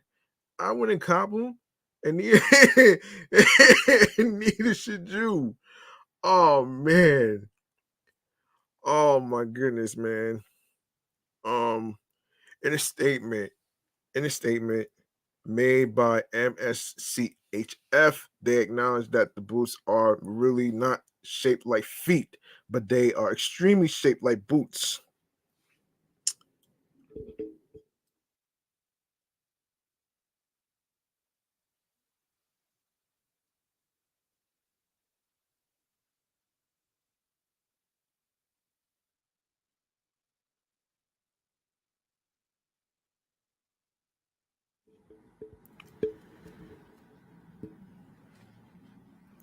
Let me fill you in on what MSCH stands for.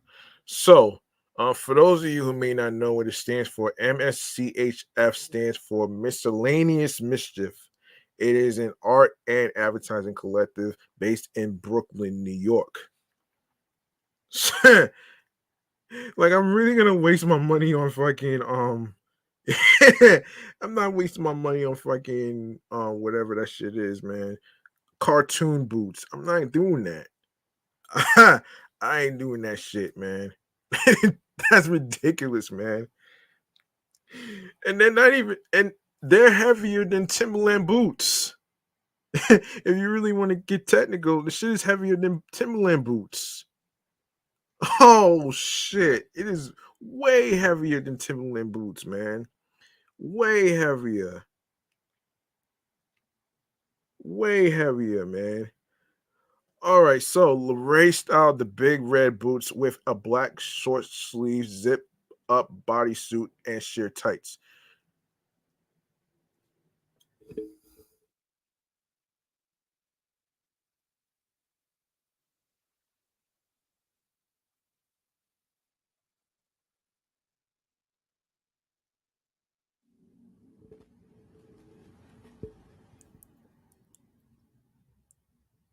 Hold on a minute.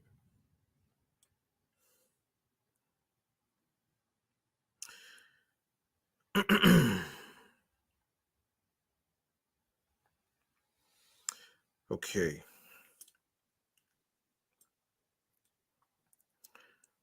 Um, Let me see.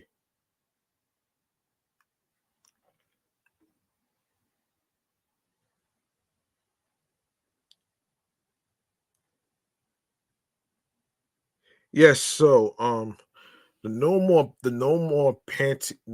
parties artist styled her hair in three ponytails and curled the ends up, simply accessorized with diamond studs and rounded out the look with neutral glam, including a soft, smoky, and glossy pout.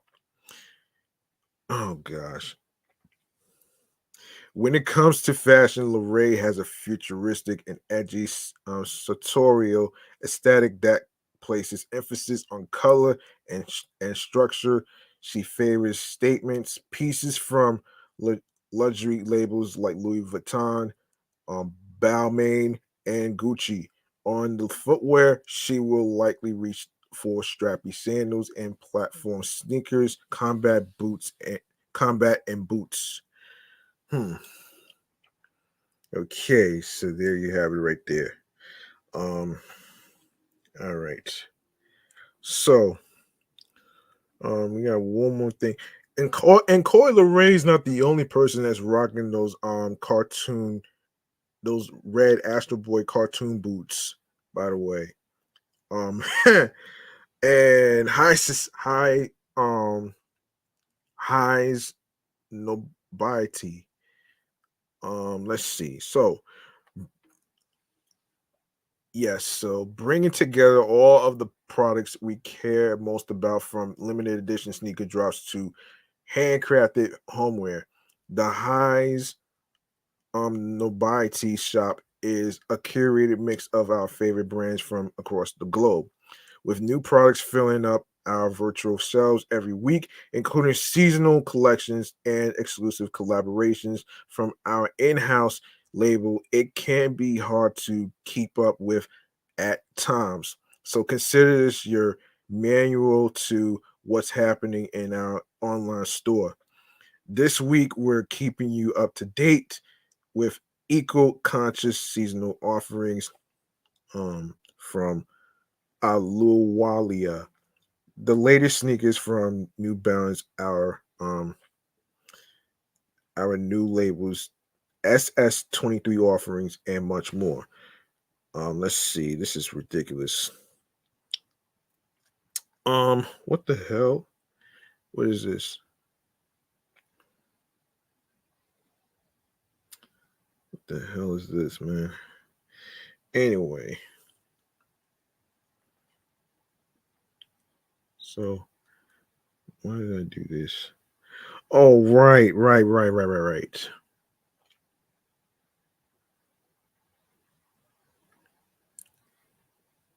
Right. Um,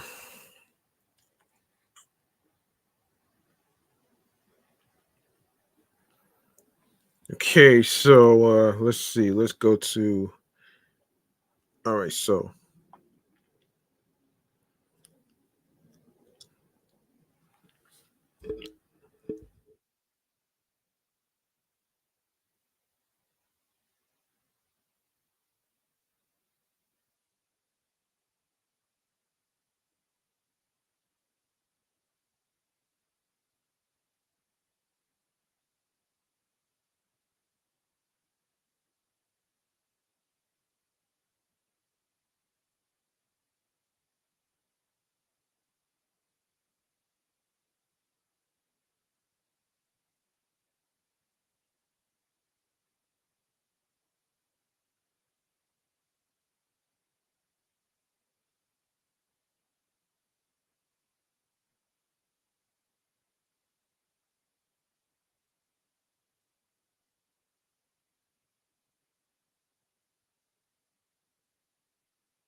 yeah, so Coi Leray is not the only person that actually is wearing those cartoon boots.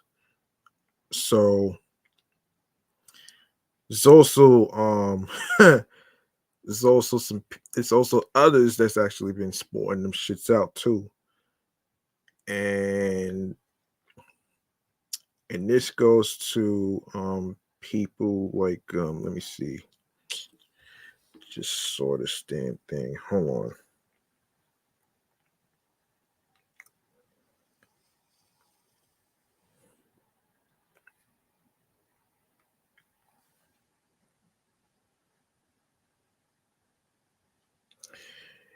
Yeah, so Coi Leray not the only person that's sporting them cartoon boots. So you got Janelle Monáe, Lil Wayne, Rich the Kid, Oklahoma City Thunder players, Shy, um, Gilgeous Alexander, influencer Wisdom K, and more have rocked the $350 shoes. Damn. Oh man. So that's really crazy though, man. And I didn't even know it was featured in Nickelodeon's Daughter Explorer. That's really crazy. Um so I don't know, man. I don't know if I would rock them shits though, man. To be honest with you, I wouldn't even rock them because from what I saw on Good Day New York is that they're very heavy. They're very heavier than Timberland boots that we wear. So that's just crazy right there, man. So there you have it right there, man. I couldn't even rock that shit, man. Not in your life, man. I couldn't even rock them shits. No way. No fucking way I will rock them shits. There's no way. Anyway, let's go to the World Video Game Hall of Fame. There's some more exciting shit going on as far as like 3 things to do for the weekend, but let's get to if I could find the damn fucking story. Let me see. All right. Yes, here it is. And this is from NintendoEverything.com. It's the middle of March, which means we now have the lineup of finalists for the World Video Game Hall of Fame, this time for 2023. Wii Sports and GoldenEye 007 are the 2 notable Nintendo related selections. The other finalists include oh damn it. Includes Age of Empires, Angry Birds, Barbie, Fashion Designer, Call of Duty 4, Modern Warfare, Computer Space, FIFA International Soccer, The Last of Us, NBA 2K, Quake, and Wizardry. Well, there's more. There's more. There's more.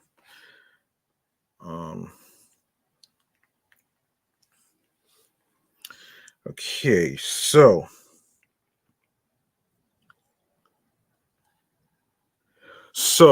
for those looking to get involved, fans can vote for their favorite finalists between March 15th and March 27th. That March 22nd, that already happened. But as part of a player's choice ballot here, well, anyway, the top 3 games will form one ballot and will join the other ballots submitted by members of the International Selection Advisory Committee, which is made up of journalists and scholars familiar with the history of video games and their role in society. The World Video Game Hall of Fame recognizes games based on the following icon status. The game is widely recognized and remembered. Longevity. The game is more than a passing fad and has enjoyed popularity over time. Geographical reach. The game meets the above criteria across international boundaries, and influence. The game has exerted significant influence on the design and development of other games, on other forms of entertainment, or on popular culture and society in general. And the final inductees for the 2023 Video Game Hall of Fame will be announced on Thursday, May 4th at 10:30 a.m. Eastern as part of a virtual ceremony, which is the same day as Star Wars Day. Okay. And okay, so let's get into some fun stuff here, man. Let's get into the most recent movie that came out recently. Dungeons and Dragons takes over the box office. Um And that will be our movie man cave popcorn right here.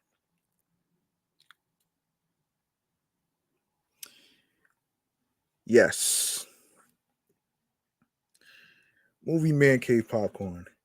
Here we go. Here we go. Hold on a second here.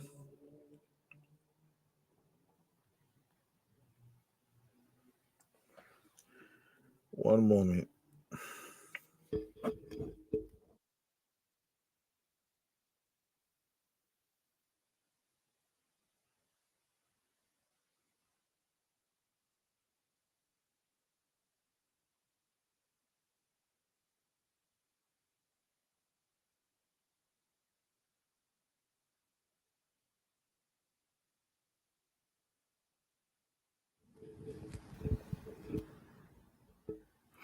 Anyway, let's do this.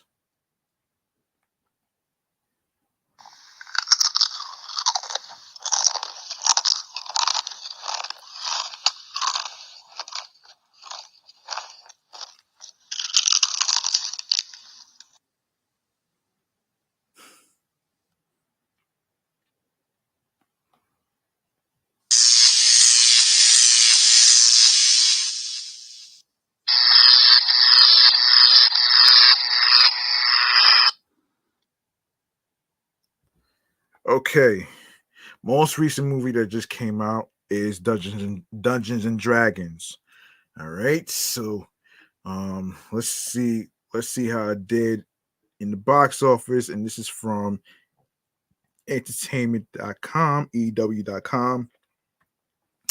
Folks may be on the fence about dungeons, but they sure do love dragons. Dungeons and Dragons Honor Among Thieves is this week's box office champ. The reboot of the largely forgettable Dungeons and Dragons film franchise is already off to a better start than any of its predecessors. The fantasy heist film starring Chris Pine, Ray J. Jean Page, and Michelle Rodriguez raked in $38.5 million in its opening weekend. The original 2000 film made $33.8 million in its entire theatrical run.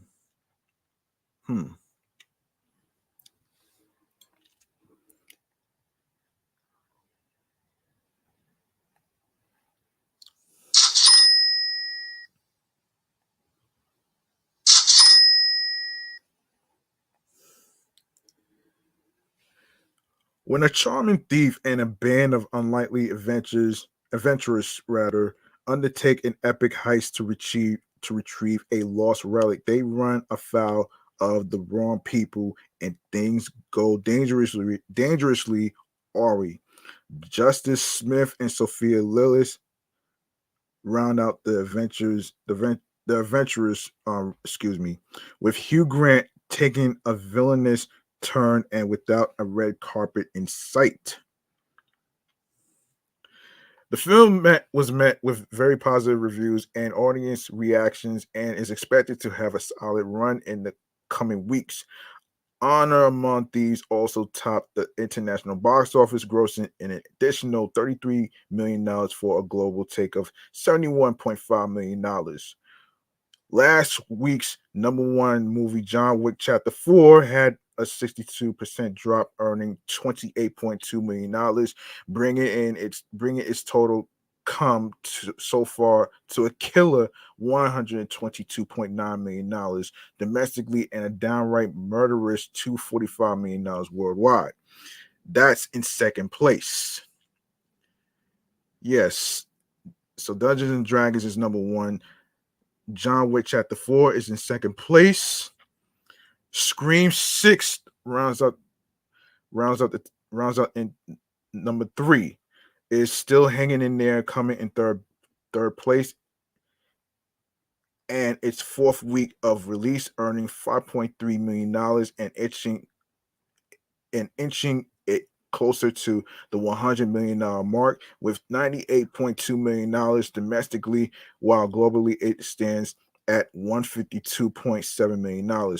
Angel Studios' faith-based His Only Son debuted at number 4, also grossing $5.3 million, while Creed 3 took in another $5 million in its fifth week out for a domestic total of $148.6 million and a worldwide total of $258.6 million. Notably, Sundance Grand Prize winner 1001 starring Tiana Taylor debuted at number 7. Damn! Behind the still struggling Shazam Fury of the Gods, playing at 926 domestic theaters and grossing $1.8 million. So everything rounds up the top 10 or top 7, top 5, top 10, however you want to call it these days. Okay. Okay. Everyone in the New York area, you looking for something fun to do for this weekend? I got you.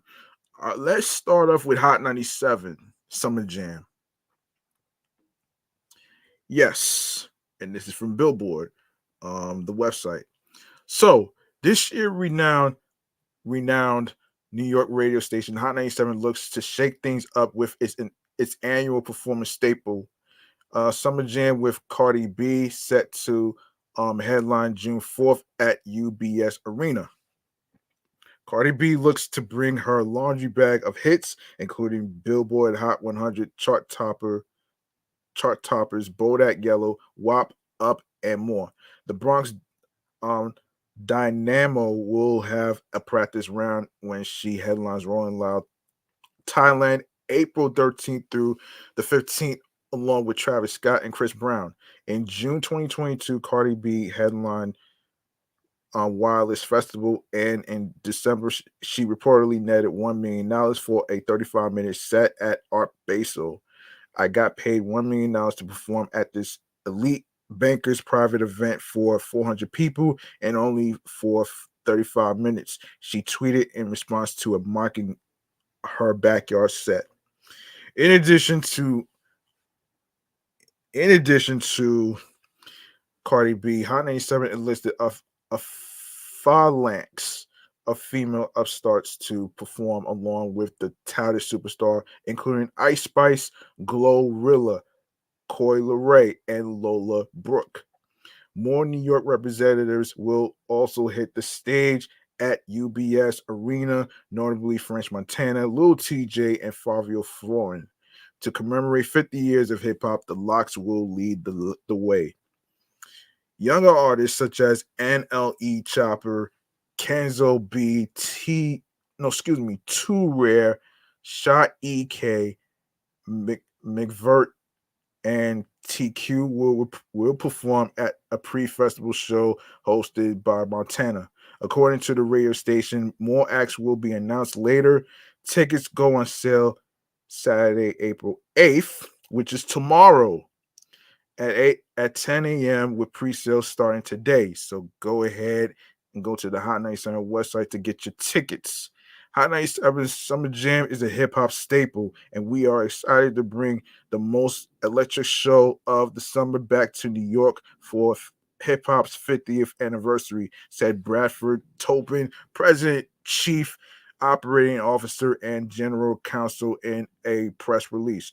The show is all about bringing hip-hop's biggest stars to the stage, and we are honored to have New York's own Cardi B as our headliner this year, and TT Torres, multimedia personality and VP of Artists and Labor Relations. That stands for Vice President.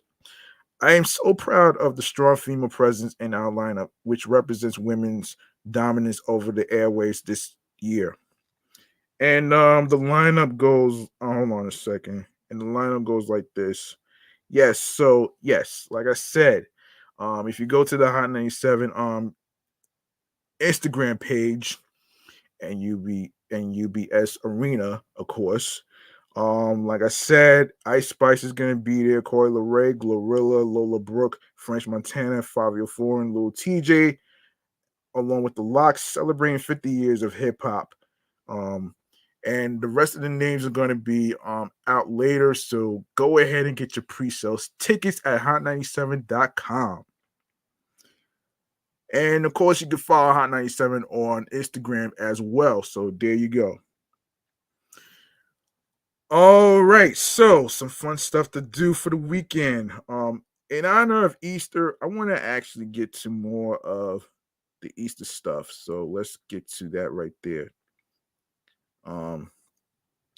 Yeah, some more Easter stuff that I wanted to get to actually. Yes, so in honor of Easter, let's get to in honor of Easter, let's get to the best restaurants for Easter brunch this Sunday, April 9th. So let's see. So we have Foley, Baloo, I mentioned that. Industry Kitchen. You have Portail. Portail. And yeah. Anyway, let's go over some stuff here. What the hell is this? All right, so Patel. Right, so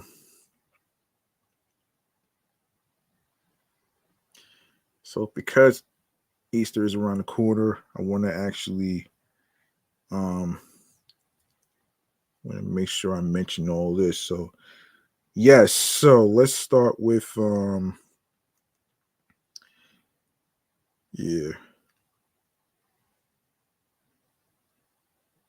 Fulton. All right, let me start with Dowlings at the Carlisle. Yes, so relatively new to the Carlisle Hotel, Dowlings is presenting explorers this Easter Sunday for $165. I guess you choose 3 courses from options like smoked salmon on rye, duck confit, roast leg of lamb, and blueberry pie or strawberry sundae for dessert. The Easter Bunny is expected to make scheduled appearances at 12:30 and 2:30. And for prices, let's see. For prices, let's take a look at the details. Hang on a minute before I even do that. So it is located at 35 East 76th Street, New York, 10021. Across the street between Madison and Park Avenues. And of course, you can go to their website for more details and stuff, or you could call at 212-744-1600. And to get there is by the sixth train to 77th Street.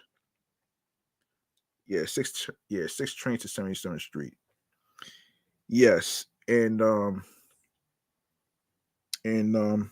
what the hell is going on here? And the price is between $495 to $750. AMEX disc MC and V. So there you go. All right. So some more Easter related stuff to do for the weekend. Let's get to 14. Hold on a second. Easter in the okay, so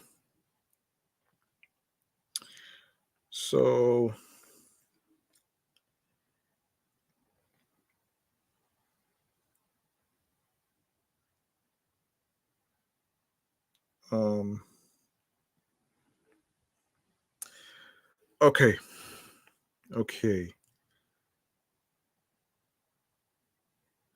Best things to do for Easter. So let's get into it. I already took care of California already. Let's see. So here's what we have for the weekend that's coming up. We have the Easter celebration at Timeout Market.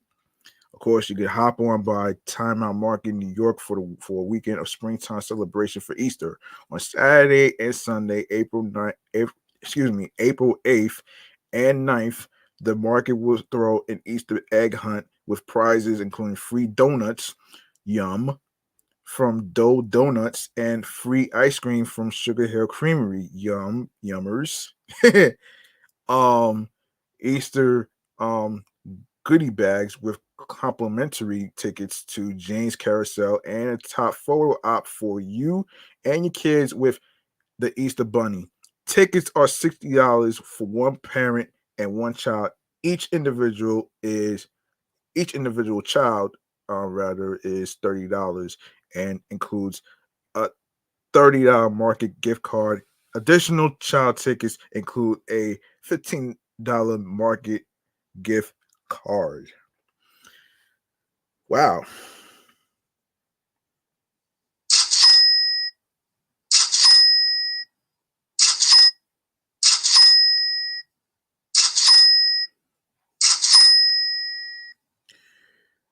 Okay. And let me get to the location of where it's going to be taking place so I won't forget this. So let's get to it. And Timeout Market, New York, Empire Stores is located at 55 Water Street, New York, New York 11201. Um, and price is $60.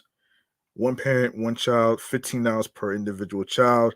And the hours is from 9:30 to noon p.m. Yeah, 9:30 to noon. So there it is right there. Um so that's April 8th and April 9th. All right. So another one, we got the Easter Parade and Bonnet Festival. This parade is all about the hats, lavishly decorated from the exquisite to the outlandish. Anyone is welcome to join.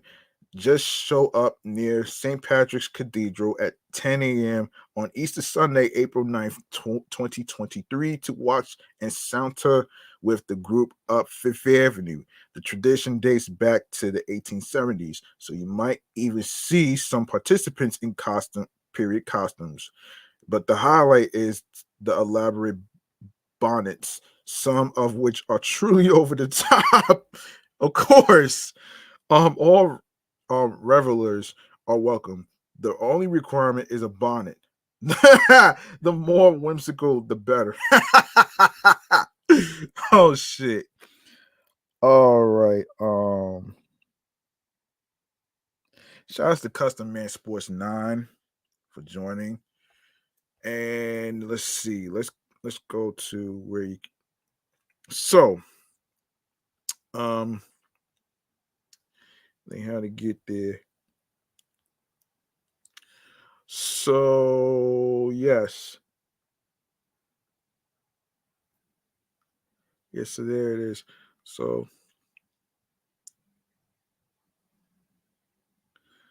all right, so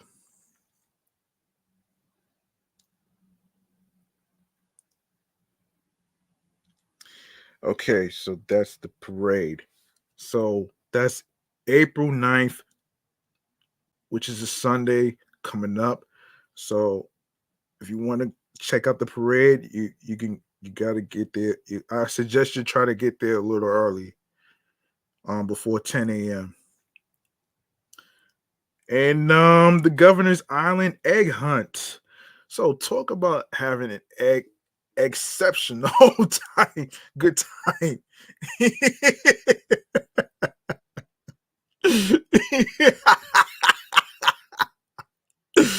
Oh man. On Saturday, April 8th, between 10 a.m. and 4 p.m., the Trust of Governor's Island and the Friends of Governor's Island are hosting the first giant egg hunt of its kind, where participants will look for the 10,000 wooden painted eggs hidden all around the island.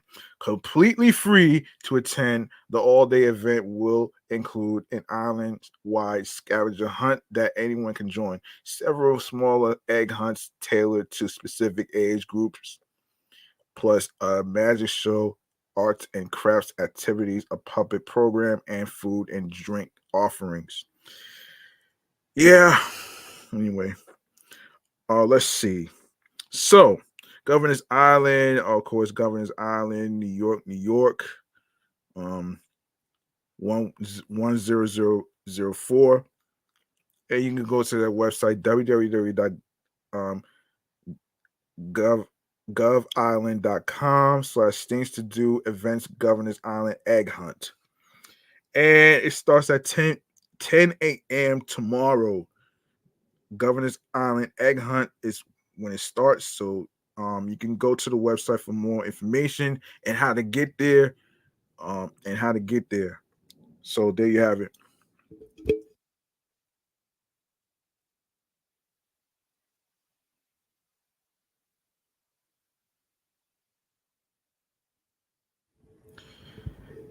And also going on for Easter is adult Easter egg hunt at the William Vale.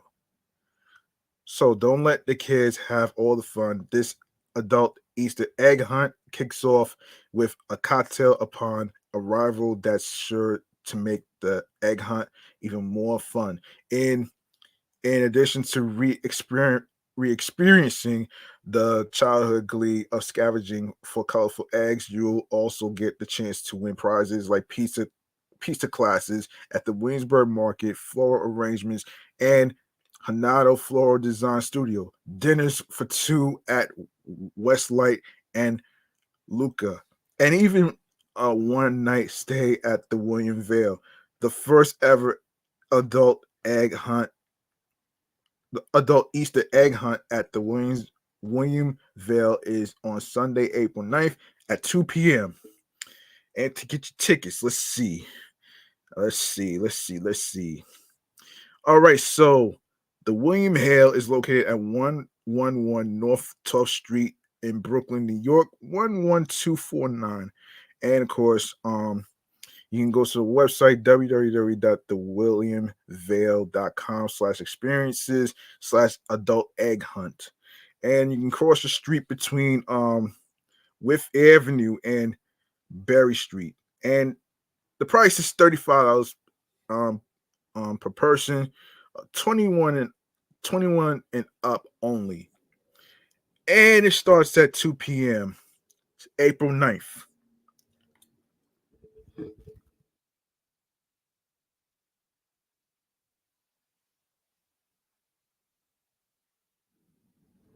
And you have the Easter extravaganza at the Stanford East Village.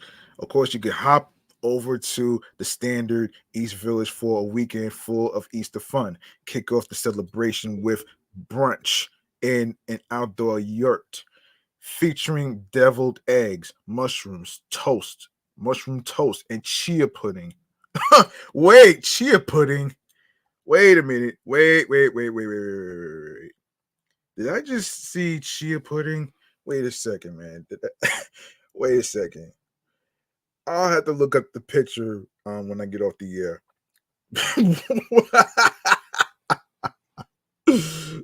Chia pudding. Oh shit. That's funny. Hold up, man. Hold up a second. Wait a minute here.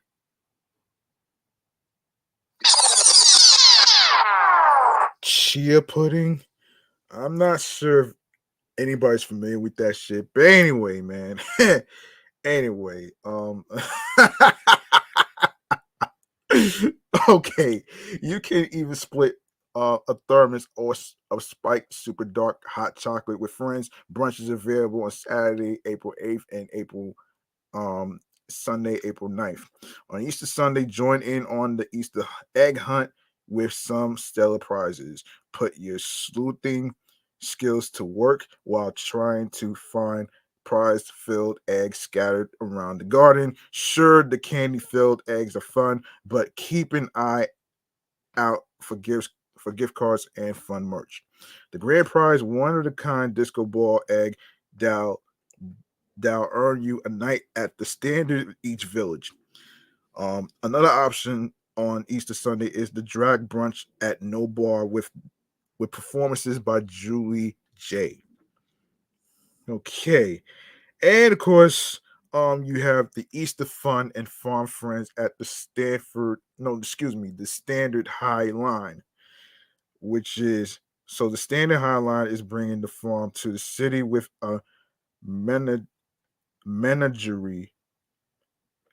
menagerie of animals, including sheep, goats, rabbits, chickens, ducks, and donkeys. Oh shit. That's fucking funny. You can meet these furry and feathered friends on Saturday, April 8th and Sunday, April 9th for free. Also check out a cotton candy artist snack on popcorn and take home a goodie bag with Schmackery's cookies. While you are at the Standard, upgrade the experience by treating yourself to brunch at the Standard Grill, which is offering Easter brunch specials, including crab cake, eggs, Benedict, and key lime pie. Yummers. Yummers, man.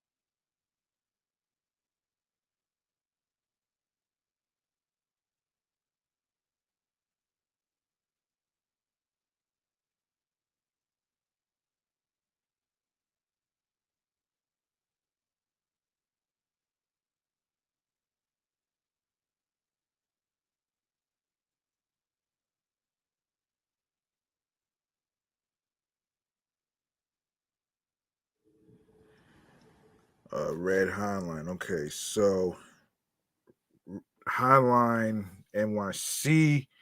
Um,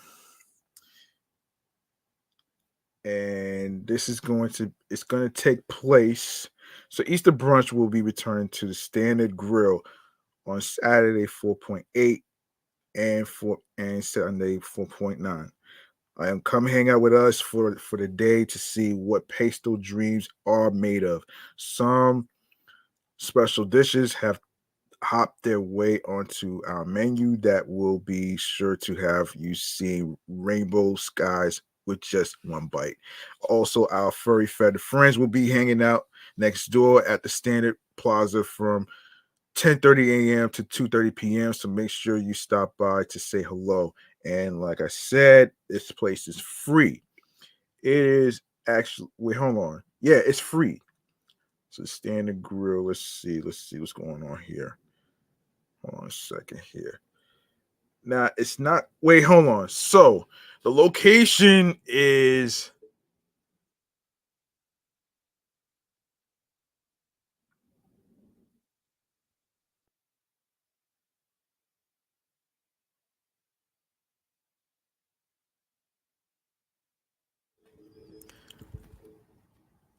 So the location is at 848 Washington Street. If you want more information, you can go to you could call 212-645-4646. All right. And of course it's pretty yeah, so there you have it right there, man. Um and of course the barnyard egg hunt.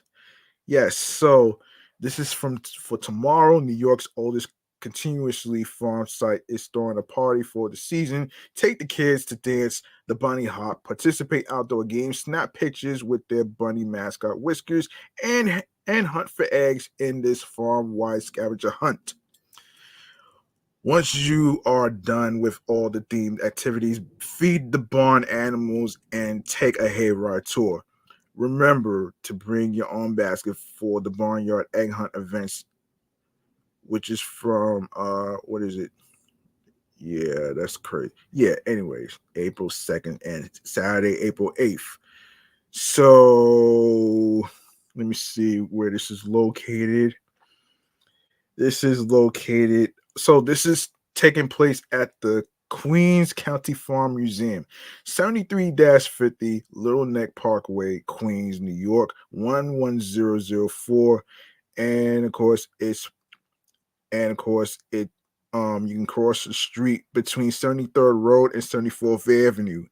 And the price is $15. You can call at 718-347-3276 for more information, or you can even check out the website www.queensfarm.org/barnyard egg hunt. All right. Saturday, April 8th. The time, let's look at the time actually. Wait a second. So the time, let me see. So the time is at 11 a.m. You would have to register, I guess. I mean, RSVP. I don't even know what that shit means. But anyway, so there it is. So there it is right there.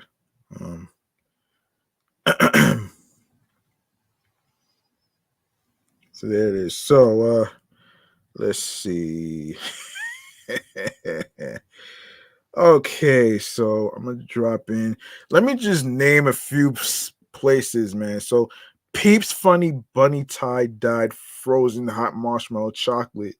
All right, so if you have a sweet tooth, like a really sweet tooth, you've got to try this new concoction that could have only been dreamt up by the Easter Bunny himself.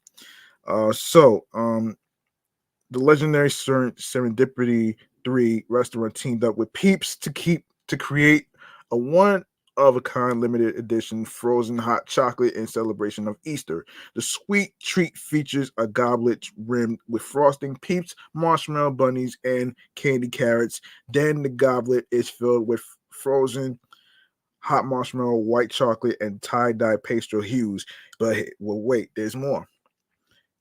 Finally, the dessert is slathered in a giant nest of whipped cream dotted with colorful candy flowers, edible techno glitter, hot pink sugar, and a pair of glittering bunny ears.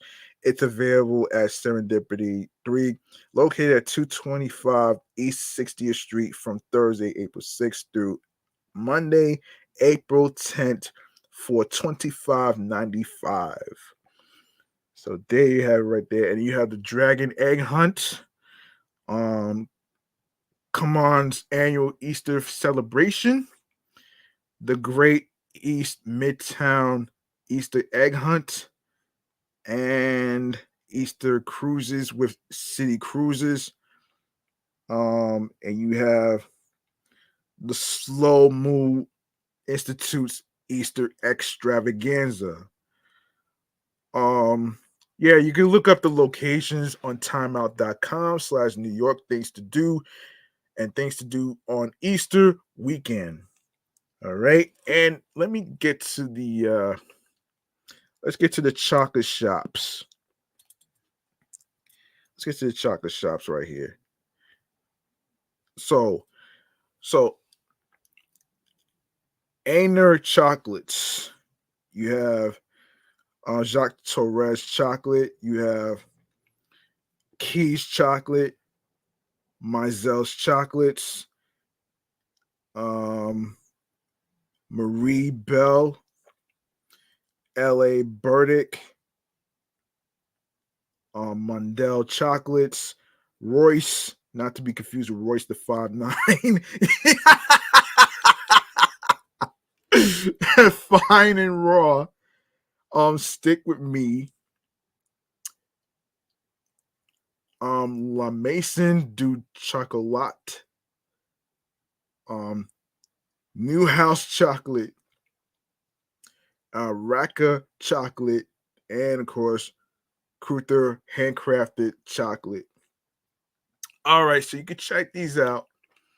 You can check these out at www.timeout.com/New York restaurants, best chocolate shops in what is it, New York? In New York, yes. Um, and you can check out the address and the prices and everything out on the Timeout website that I'm just giving you right now. So there you have it right there. That's 14. Um, I already mentioned the Easter at the Grove and the Americana. I already mentioned that already. Let me see how much time we got. All right, I think I'm gonna wrap up here. Actually. So let's see. Yes, I'm gonna wrap up here.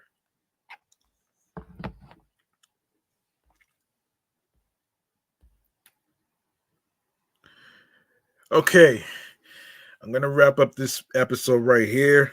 Like I said, there's plenty of Easter related stuff to do for the weekend. If you go to timeout.com/things to do, and of course, you're gonna see a whole list of Easter related events to go to check out, and everything in between. And and of course, um, be careful out there, especially if you're going to the Easter parade. Um, Candy shops, fun places, Governor's Ball, Governor's Island, whatever it is you're going to check out some Easter related events. Um, yeah, so let's go to our very last segment right here, which is wait a second. All right, so this is Stream Choices on the Go, man. Let's go. Let's go.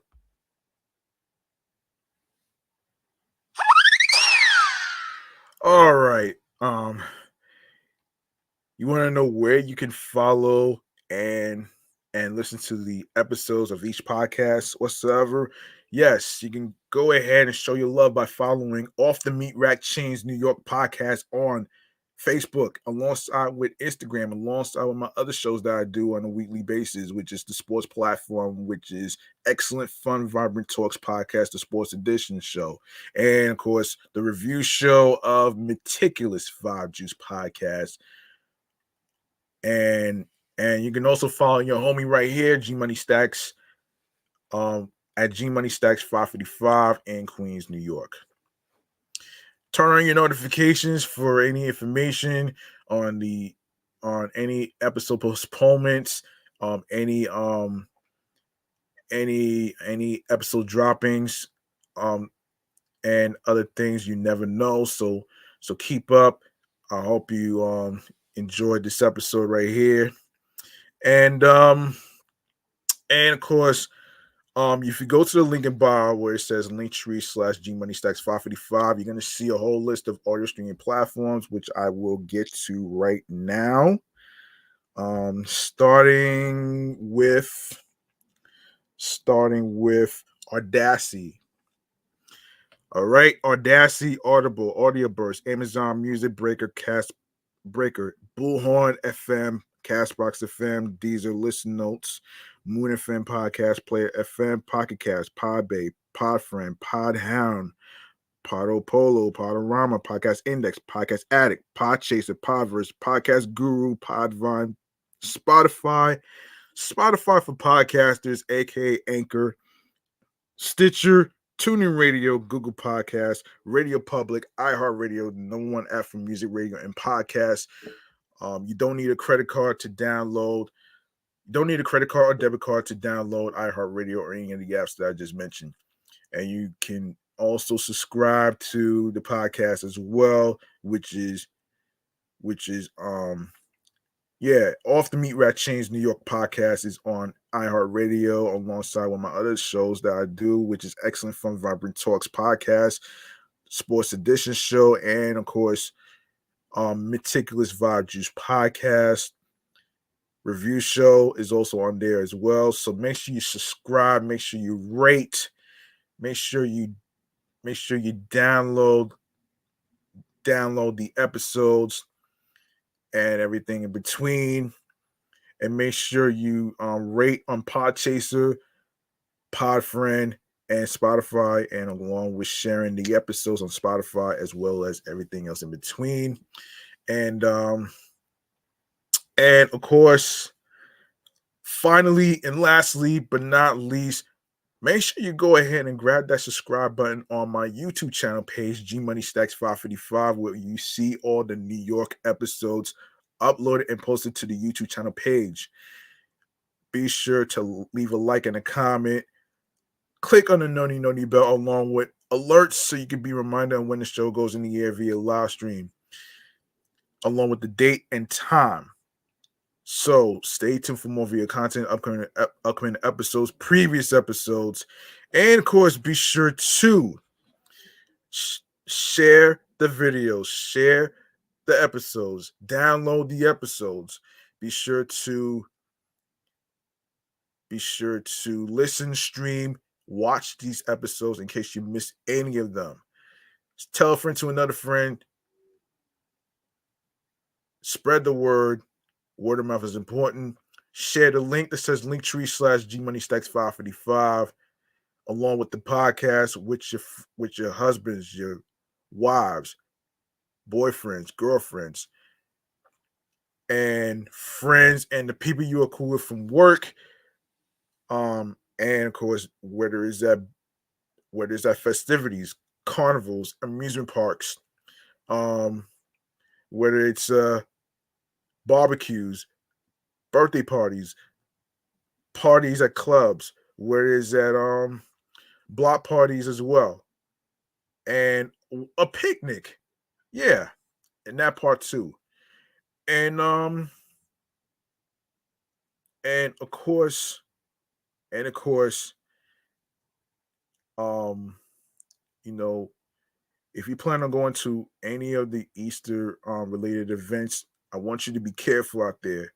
All right, be safe and everything in between, and wherever you meet new people, just be careful about their energy and vibes or whatever. It's not just about the behavior; it's about the energy itself too. So that's gonna do it for me. I'm your man G Money Stacks, aka the Gregonator. Thank you very much for listening to episode 255, Cartoon Boots. And remember, the grind doesn't stop. Hard work pays off. Everybody starts from the bottom. Like Drake says in his song, I had to start from the bottom, and now I'm here. You know what I'm saying? And alongside with, of course, find your voice and be yourself. Very important. New York wasn't built in a day. It takes time. Trust the process, and of course, be sure to be sure to um, be sure to look for something and find something that clicks to you. And of course, do what you love. Do what you love that you enjoy. While you are on your P's and Q's, that gets you into your zone alongside with tunnel vision. All right. You can also download these apps onto your iPhones, your Android phones. You have iPads, you have Android tablets, laptops, Apple, Mac, Dell laptops, which includes Windows. You can download these apps that I just mentioned to you folks out there that's listening. And of course, be sure to I did leave a question in episode 253. As a matter of fact, I forgot to mention that too.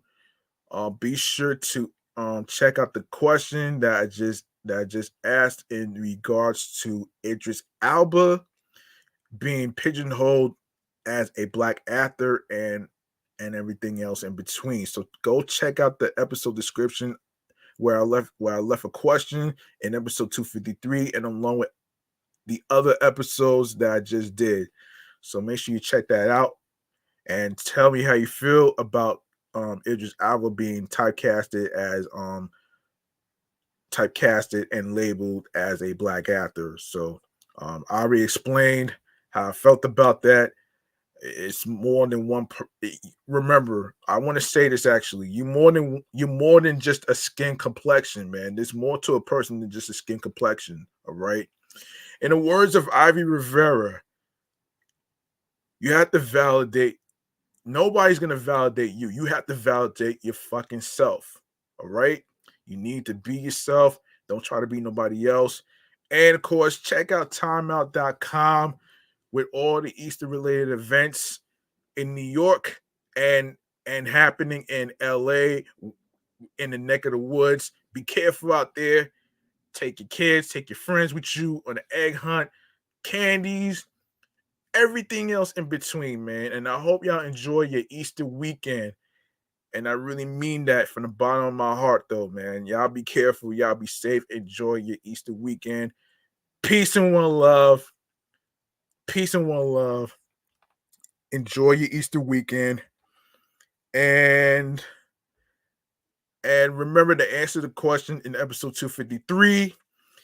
Remember to answer the question in episode 253 and stuff that I just mentioned. About Idris Elba and how you feel about it.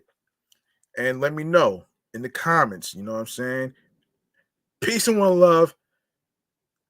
Enjoy your Easter weekend. Good night, everybody.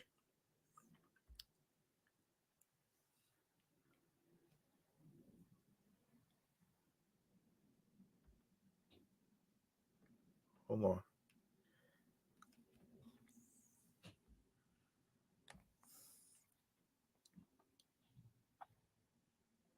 Hold on a second. Hold on.